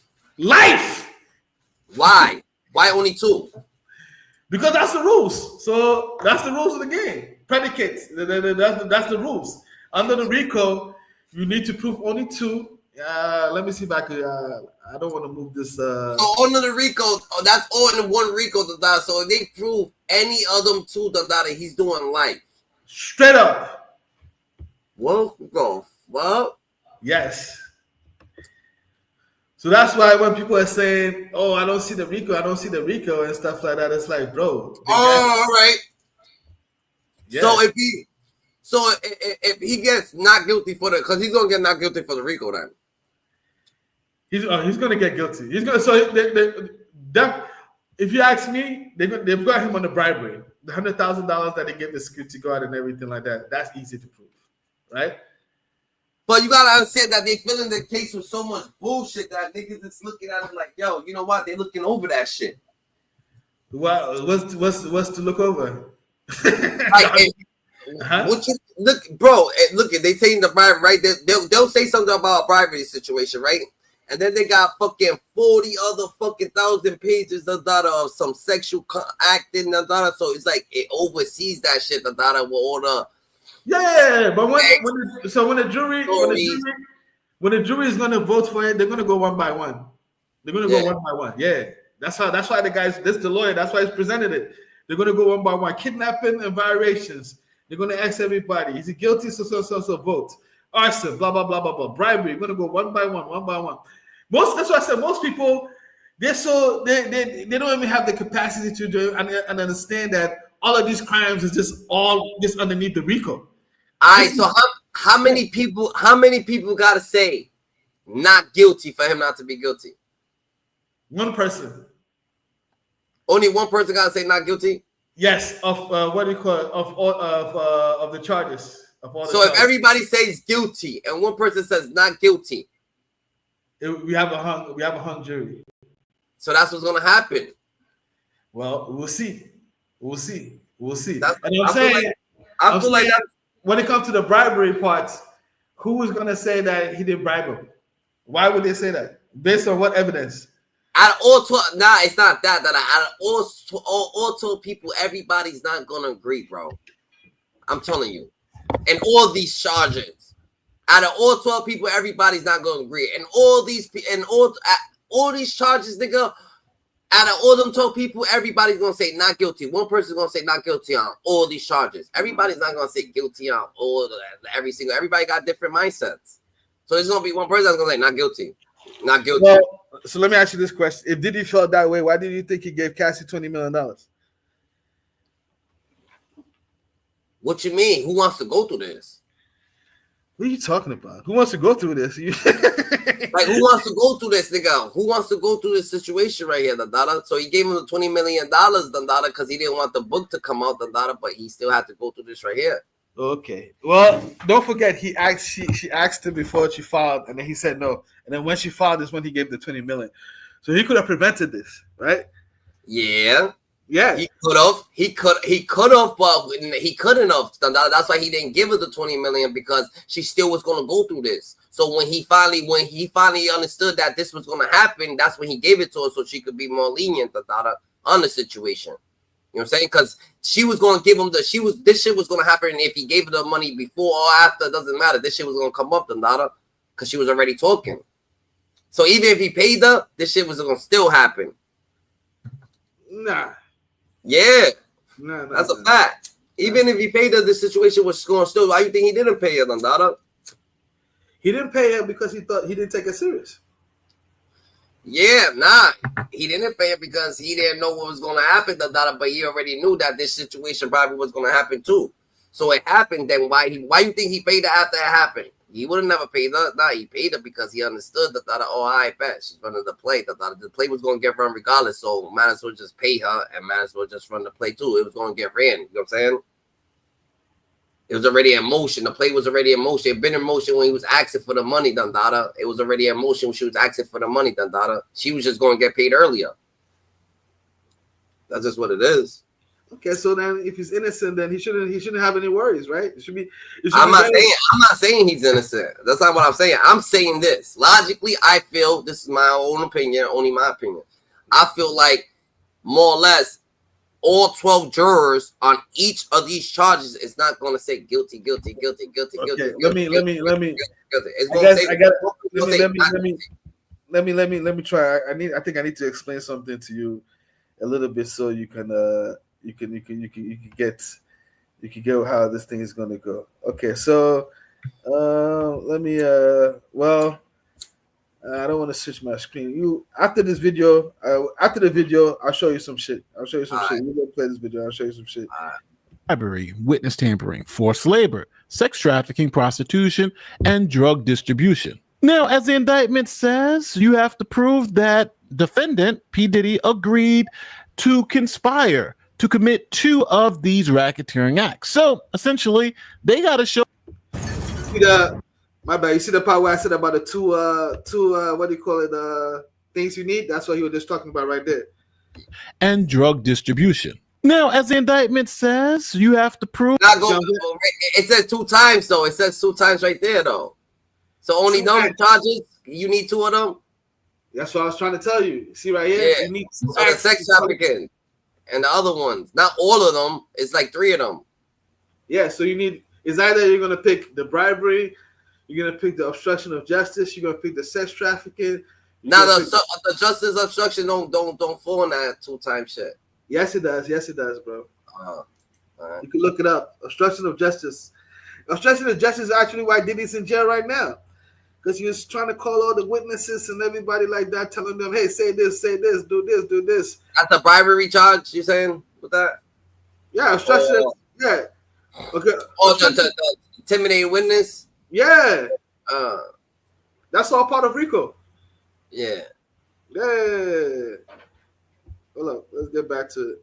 Yep. Prove that defendant P. Diddy agreed to conspire to commit 2 of these racketeering acts. So essentially, they got to show that Puffy conspired to commit 2 out of these 8, and then RICO is on the table. So now that we understand where these 8 charges came from, only needing 2 to stick, I took those 8 charges and put them in another chart alongside the witnesses who've testified to some of the.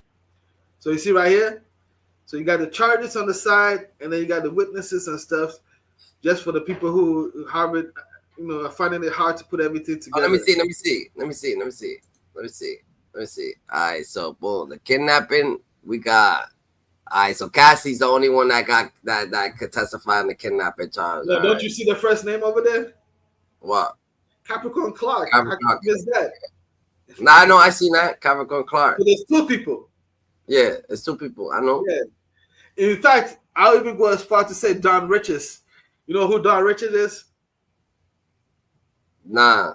Dawn Richard is the girl who was with Diddy when they did the Dirty Money group. That girl from Making It Back. Yeah. Okay, so she testified that she saw Diddy beating Cassie, and then after she saw Diddy beat Cassie and stuff like that, Diddy told her and all her girlfriends to go into the studio, and then he locked them up for like about a few hours and told them that they should never ever go tell anybody about that. That's kidnapping right there also. But you know, but it's not, that name's not here. Yeah, that's what I said, because I just the lawyers and stuff like that. That's why I said they're being nice to him. There's a lot of them when they just let him go. Just let him go. They can't use it. They can't use it. They don't. Of course they can use it. Kidnapping is anytime you don't allow somebody to go based on their free will. Locking somebody in the studio, trying to suppress evidence after they saw somebody being assaulted, is kidnapping. Yeah. The elements necessary for the government to prove these crimes. So let's go through it. Kidnapping, 13A. Capricorn Clark testified that she was kidnapped, and Cassie Ventura backed up her story. So those two witnesses testified to the kidnapping. For 13B, arson, we have Kid Cudi's car. Capricorn Clark also spoke to that. We got the Los Angeles Fire Department and the LAPD, who are also involved. And again, Cassie Ventura also gave testimony about Kid Cudi's car being blown up. Now, when we talk about 13C, which is bribery of a witness, we got Carrie Morgan and Israel Flores. Israel Flores worked at the hotel where the video was taken of Cassie being beaten by Diddy. Israel said that he was offered some cash by Diddy to not say anything. But today we had another witness testify that guess what? He was actually offered some money too. What Eddie Garcia said happened is that Combs' assistant at the time, Christina Coram, reached out to him and she wanted to know what was on this tape. They wanted to get a hold of it. She said that Combs had been intoxicated. He didn't remember what had happened, and she wanted to know what they were dealing with. So he comes in for a shift. He gets a call from Combs' assistant and says, hey, we really want to see that video. We know is this, that, and the other. And he said, no, you can't. I can't show it to you. You got to talk to management. Then that assistant shows up at the hotel, says that she wants to speak to him. He goes down in person, again explains, I can't give you the video. I can't show you the video. But according to his testimony, he tells her it's not good. He then goes back up and gets another call from the assistant who puts Combs on the phone. So this is just a barrage. It is a barrage. He then, Combs makes it very clear that he's worried about this video. He says he sounds nervous. And he says, you've got to talk to my manager. Well, then they call back again and say, we spoke to the manager. He's agreed to $50,000. And this security guard takes a USB to an apartment address where Combs is, where his security guards are, where this assistant is. And he is handed a brown paper bag with $100,000 in cash. And he has to sign an NDA. In that moment. And that's how, and assurances that it was the only copy of the video. That this is the end of this transaction. That's exactly right. And he says Combs repeatedly calls him his angel. And it's great that he's doing this, but we have to be on the same page, according to his testimony. Sort of a riveting idea and an insight into the fact that Combs knew how bad it was, according to this testimony today on the stand, and wanted to get his hands on it because, in his words, it was potentially going to ruin his career, is what he said. So from today's testimony, we have another person under bribery of a witness. His name is Eddie Garcia. Then we also have to talk about witness tampering. Again, we got the people who were bribed, plus Regina Ventura, that's Cassie's mother. We got Capricorn Clark, Kid Cudi, and Mia. And if you think about it, if you're bribing a witness, you're also tampering with that witness. So it kind of, you get a 2-for-1 for that. Then we also have forced labor. Mia, Cassie Ventura, George Kaplan, and Deontay Nash. Now, forced labor for Mia and Cassie is those we've got to be up for 24 hours. We can't get any sleep. We're forced to work days in a row, especially for Cassie, because she did say she wanted to leave some of those places and she wasn't allowed to leave. The freak-offs were mandatory, not optional. Next, when it comes to sex trafficking, we have the who's who of people. We got Cassie Ventura and Mia, who are really the subjects of the sex trafficking, Cassie more so. And then you had Israel Flores, because remember, he was saying that she was trying to leave and she couldn't leave because she was being beat up at the hotel. That's the security guard. Daniel Phillips, who is one of the prostitutes, David James, George Kaplan, Deontay Nash, Morales, and the Punisher, Shiara Haynes. Now, these were the witnesses who talked about how they either had sex with Cassie, she didn't want to be there was force involved. For instance, when she wanted to leave one of the Freakoffs, she was beaten. There's a lot there for the sex trafficking.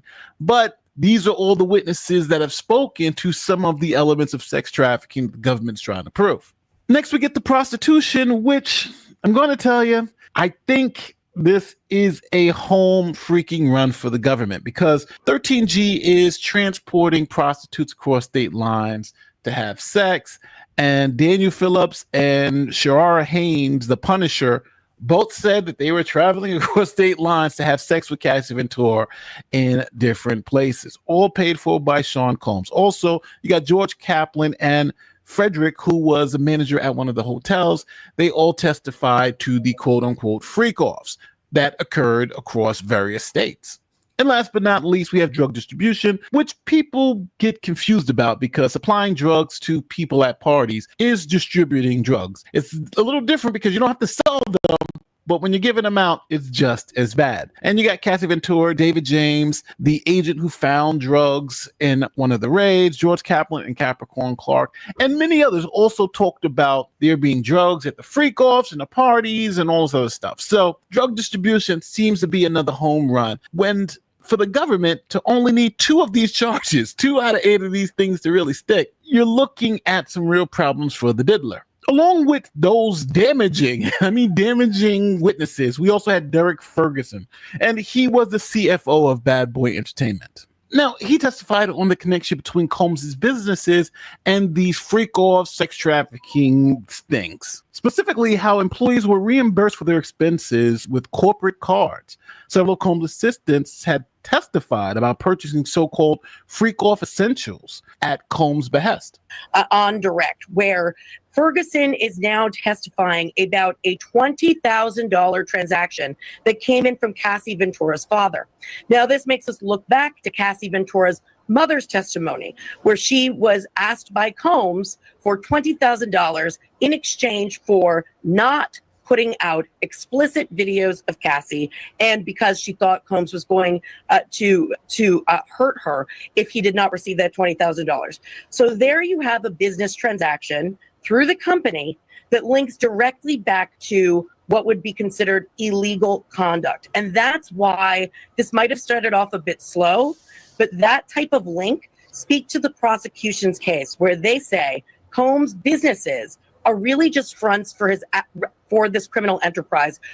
So I'm seeing that link start to come to fruition, where I'm understanding more about the prosecution's criminal enterprise. Now, real talk, I just don't see how this guy's going to get off from this. There may be some miracle jury verdict that I'm just not expecting. But when you look at this chart, it just seems like they got him for RICO. Now, you may not believe the sex trafficking, you may not believe 1 or 2 of these charges, but for sure, the transportation of prostitutes across state lines, 13G, check. Drug distribution, 13H, check. Forced labor, witness tampering, bribery of a witness. How many witnesses have come and said we were bribed? They got like 3 other people who they haven't brought up yet, who are also given money. Arson, kidnapping. And there's this understanding out there in the public that I think I need to clear up. They don't have to prove Diddy did this stuff. They just have to prove that Diddy was aware of it and sanctioned it. So that gives him even more liability on the RICO end. So as we continue to move through week 4, my prediction. Tiny! What's poppin', Dada? What's goody? You know what I'm yeah, I hear that.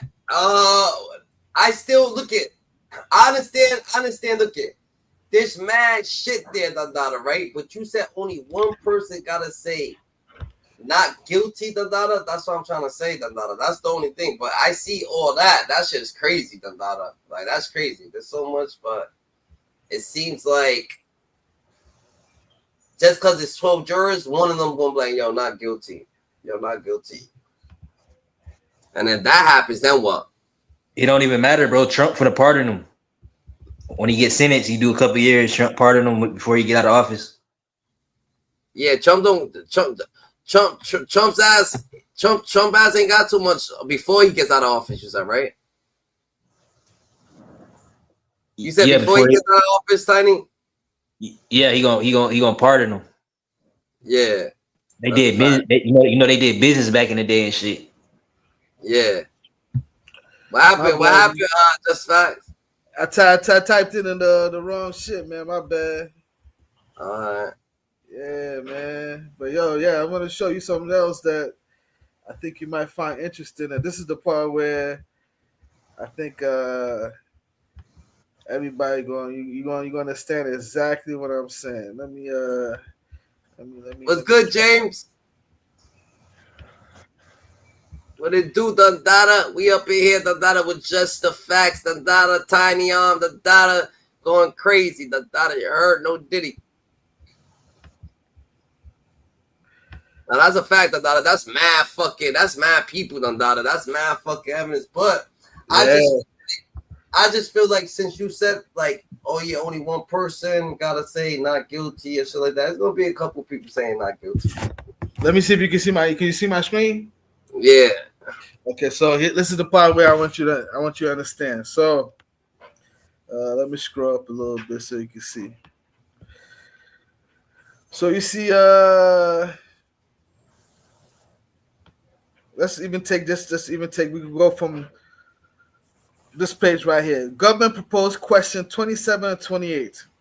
The government respectfully submits that its proposed formulation of these questions takes a more neutral tone without suggesting through the phrasing of the question that any prospective juror might or should favor or disfavor the testimony of witnesses in these categories. Make a long story short, if you go through this document, right? Yeah. Every sentence or every word, like even look at this part right here. Question 28. The defense objects to the question, which reads, you may hear testimony from witnesses who are alleged victims of sexual assault, sexual abuse, and sex trafficking. Would you have any difficulty assessing the credibility of such a witness just like you would any other witness? The defense instead prefers the defense proposed question 29, which reads, you're going to hear testimony from alleged victims in this case. Would you find the testimony of an alleged victim more credible or less credible than other witness? The government requests that its proposed formulation be adopted. So over here, right here, you can see that the government wants to frame a question to the jurors where they ask sexual assault, sexual abuse, and sexual trafficking. Then Diddy's team is like, nah. The question we should ask shouldn't include that. We should actually have the question this way. So my point is, even down to the questions and stuff that they ask the jurors, the instructions and everything is a science, bro. It's a science, man. To the point where if you're a juror, you are going to answer the question. It's like basically them asking like, yo, how old are you? You know what I'm saying? Yeah. There's not too many ways you can answer that question, bro. Yeah. You can answer that question in years, or you can answer that question in months. But I guess if you want to be technical, you can answer that question in hours. You can answer that question in seconds. Yeah. You know what I'm saying? Like, but it's like, yo. So my point is, it's not like the jurors are just gonna have free will. No. There's gonna be some instructions, and all the questions and stuff like that are gonna be crafted, and they'll be so. I don't even want to use the word. So you saying they just can't say not guilty? They gotta answer questions. Yeah, bro. Yeah, man. Yo, this is Diddy's life, man. This is people's like you just. Y'all feels not guilty. They're like, why? Exactly. And if you come up with a reason and it's not part of the rules, they have the alternates. That the people is like, you know, the substitute, the people on the bench. Yeah, man, this guy is biased, blah blah blah. He fucking around, switch that dude up, bring another person in. You know what I'm saying? Oh. Yeah. That's what I'm trying to explain to people. So it's like you have to go by what is proven in the court of law. You have to go by that, and they're gonna guide you. And all the instructions and everything, everybody's on your ass. Like, no. Do you feel this is a good? Do you feel like this is a good thing for Diddy? Yeah, I feel like it's a good thing for Diddy. Because it helps. So, like, you know, that's one of the. Just in case they try to do him dirty. Yeah, I'll show you the other part that I was telling you about, where the feds, they have an obligation to even share information that goes against their case. And I think I'm proud to be an American because, our system is not perfect, but I tell you this, man, it's damn near the best in the world right now. You know what I'm saying? Because you go to like Saudi Arabia or some other spots and shit like that, niggas paid off the judge, you know what I mean? All type of shit, you know what I mean? Just, not that it can't happen in America, but the chances of it happening over here is like very, very slim. You know what I mean? Slim. You got to know the judge personally. But it can still. And even then, you know what I'm saying? Even then, man, niggas getting railroaded over here, bro. You said? Niggas getting their ass railroaded. That's you gotta have money and shit out here, but exactly. You ain't got money, your ass ain't beating that shit. Your ass like suspect. And here, you gotta have money, bro. You gotta have money, bro. But they also don't forget, you have to have money to get good representation. But don't forget that the government at least does a good job to give you a lawyer for free. Everybody broke out here, bro. And them lawyers, we call them public pretenders. He's out here, nigga. He's out here. He's out here. Diddy's lawyers ain't no public pretenders, nigga. I think I got Brian still on his case. Yeah, that's what I'm saying. You gotta have bread, bro. Like our system fucked up. Yeah, that's a fact. That's a fact. Shit could think, but we saying that niggas feel like what niggas feel like this. Out of all the jurors, 12 jurors, all jurors gonna say guilty. I just don't feel that. We'll see. We'll see. Yeah, I don't feel that. We'll see, man. We'll see. You know what I'm saying? And I think we'll find out. We'll find out if that's possible, man. We'll find out. You know what I mean? We'll see. That's a fact. That's a fact. Tiny's ass. He's a Diddy fan. Oh, okay. That's no. I'm Diddy and shit like that. Yeah, I'm with Boosie. I feel what Boosie be saying about that shit. How Boosie feel, man. Yeah, he feels like you know what I'm saying. You heard of little Boosie, right? You know what Boosie been saying, right? No, what has he been saying? He's saying that he's a rapper, like all rappers do that shit. That shit ain't nothing, What he does in his bedroom is whatever the fuck he does in his bedroom, No one should be elaborating what he got going on in his bedroom. That it's really not that serious. That's what I don't think all the rappers are flying girls and smashing girls that don't want to smash. That's different. But he's saying it's a money play. Are they really? Did they really? How can you not? How you can know you not? damn well them bitches want to smash, bro. It's Diddy, bro. Come on, them hoes ain't just coming around like. Yeah, where you coming for? Where you coming around for, Don't forget, smashing Diddy is different from smashing random sex workers. But look at this. What it is. That's what we're talking about. We're talking about. I just the facts. This is what it is. Reality. You go to Diddy right? This girl goes to Diddy Diddy's like, yo, you wanna fuck with me? She's like, yeah. Well, to fuck with me, you're gonna have to be fucking these dudes. You call them up. And like he had a fucking posse of niggas, no, he makes them call him up. Like, yo, you call him up, You want to fuck with me? This is what you're going to be getting into. Of course, Barry, it's not right. Maybe it's things, but I'm not saying that she didn't know, nigga. She knew, nigga. He was telling her. She was calling. She picked up the phone to call these people, Yes, that one. If that was the case, that would be that's cool. Yeah. But that's not what happened over here. Diddy was calling them. No, Cassie was calling them. Diddy never called. Okay, so Diddy never one time called a fucking sex worker, nigga. He ain't calling a sex worker. I've seen all the even man, their testimony right now, like 20-30 minutes ago, the Jane girl. Diddy called all of the guys and stuff like that. So listen to this. On Cassie's situation, Cassie called them based off the instruction from Diddy. They have all the text messages to show that. And then when it comes to the Jane girl who we were talking about right now and who's on the stand right now, she testified all the times Diddy called them. So sorry. All right. Yeah. You know what I mean? And they have all the phone calls and the what do you call it? the text messages and everything like that. You know, she said, "Man, you didn't hear the testimony. I'll give you the testimony." She said, "Listen, they were watching. This is how Diddy sets it up, and this is and all the girls have said the same thing. They were watching porn, and then they start talking about their fantasies, and then Diddy's like, yo, you know what I'm saying? You think what do you call it? You know." Would you want to perform with one of these guys? So, and then the girl goes like, yeah. And this time they're on drugs. The girl said by the time she comes back from the bathroom, guess what? Diddy on the phone. Diddy on the phone doing what? Setting up, calling the dudes. But she said, what did she say? So she said it was okay at that first time. Yeah. So what about Clive Davis? Where Clive Davis at in all this? Clive Davis is in his house. You know why? Why? You know why?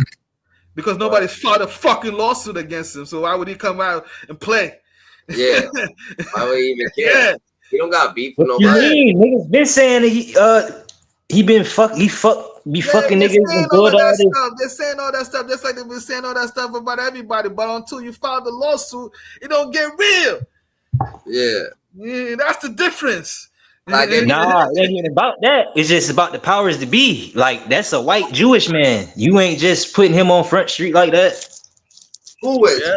And think you gonna live? Keep like, come on now.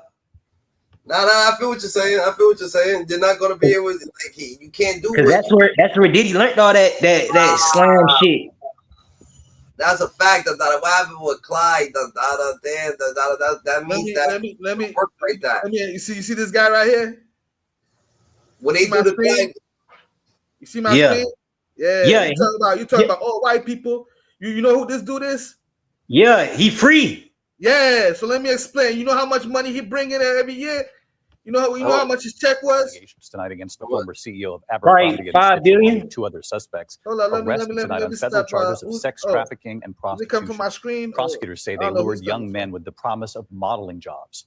Here's our And- senior investigative correspondent, Aaron Katursky. Did that come from my screen or is it come Tonight, from the you? former chief executive of one of the world's most recognizable clothing retailers. Let me explain the whole.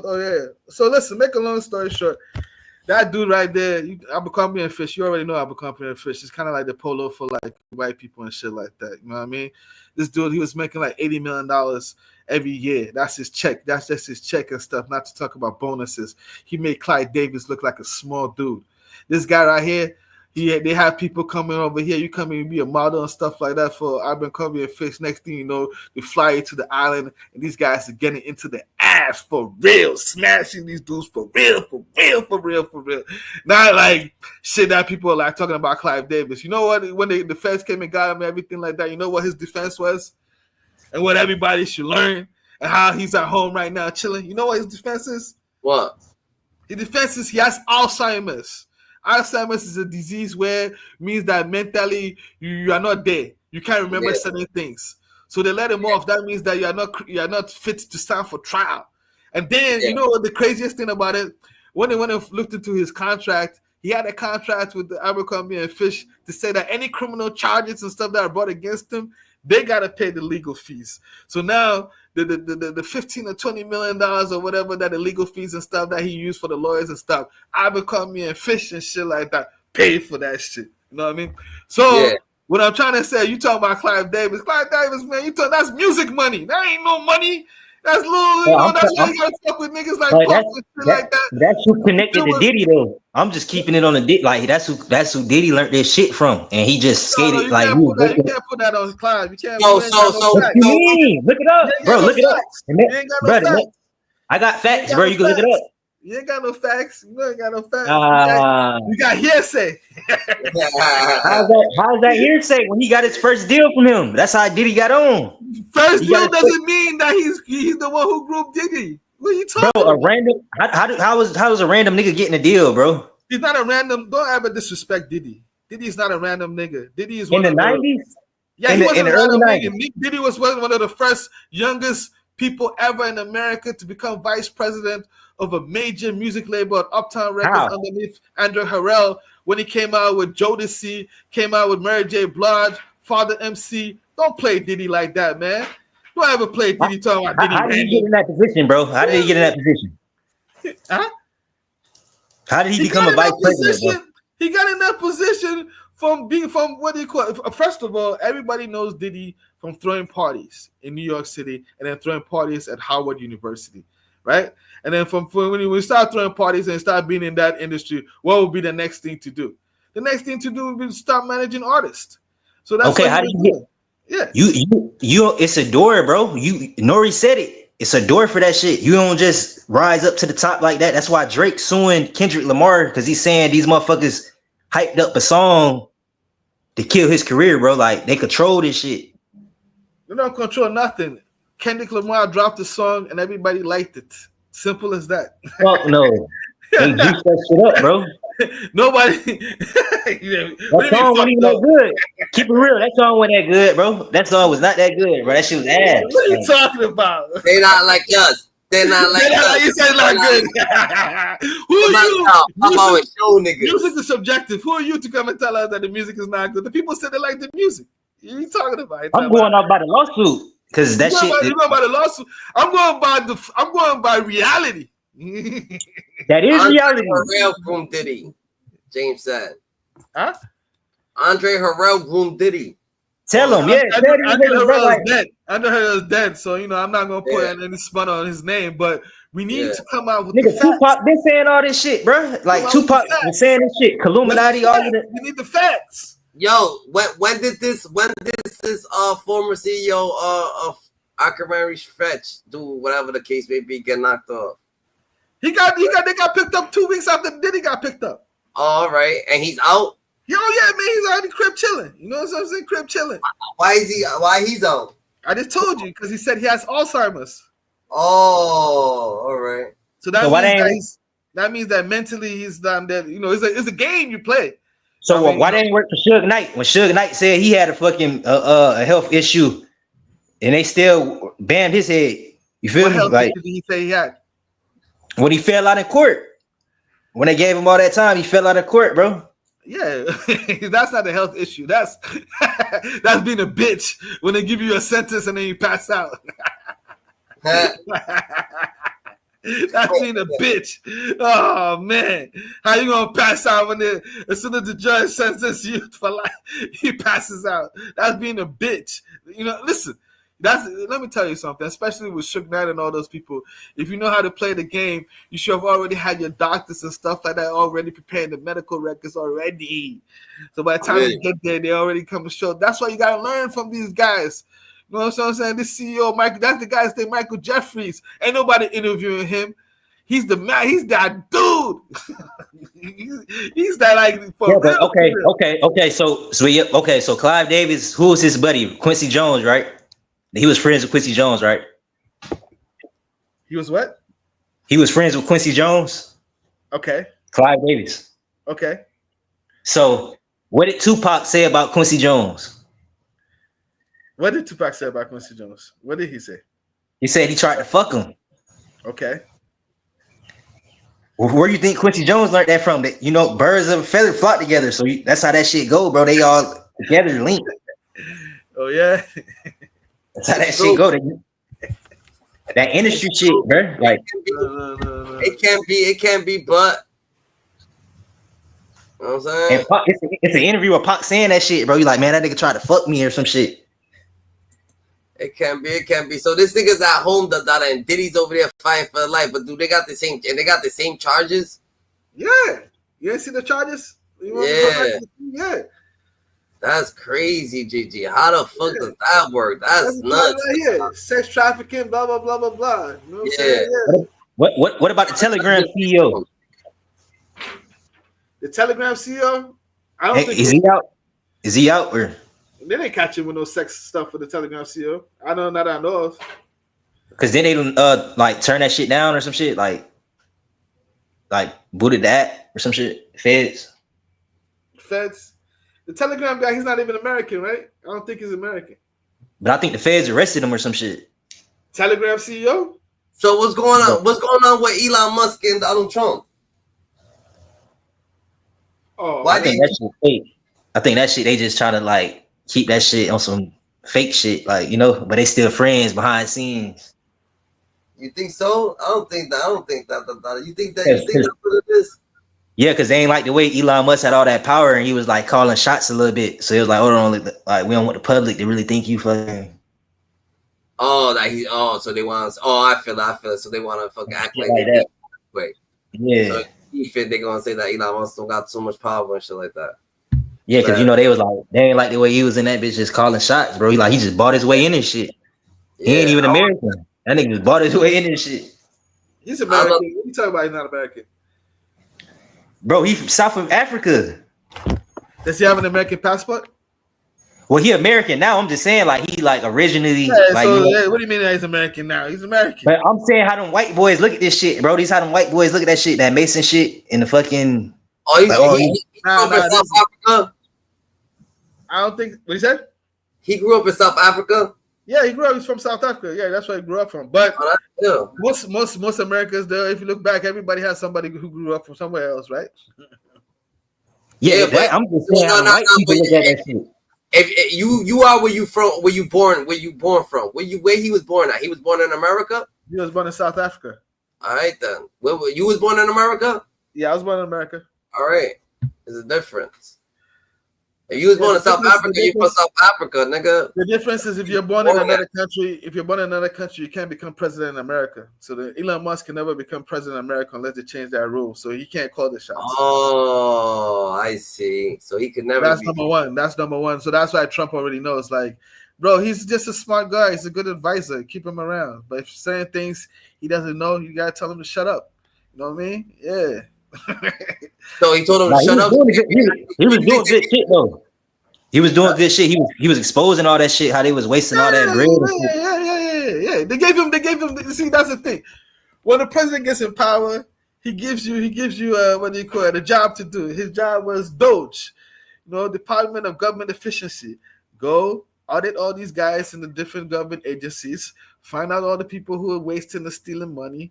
And the IRS, dirty ass IRS. Yeah, I love it. Tax people money and stuff like that. And you got 2 or 3 years to do it.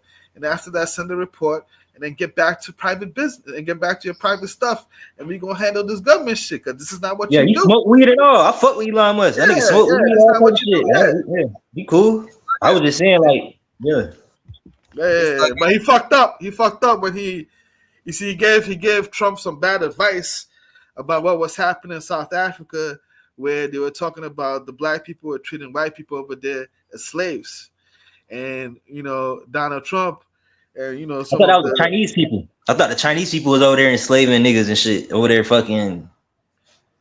Oh, so that's where the beef started from? That's what the attention stands from? It stands from fucking Elon Musk giving Donald Trump some bad advice?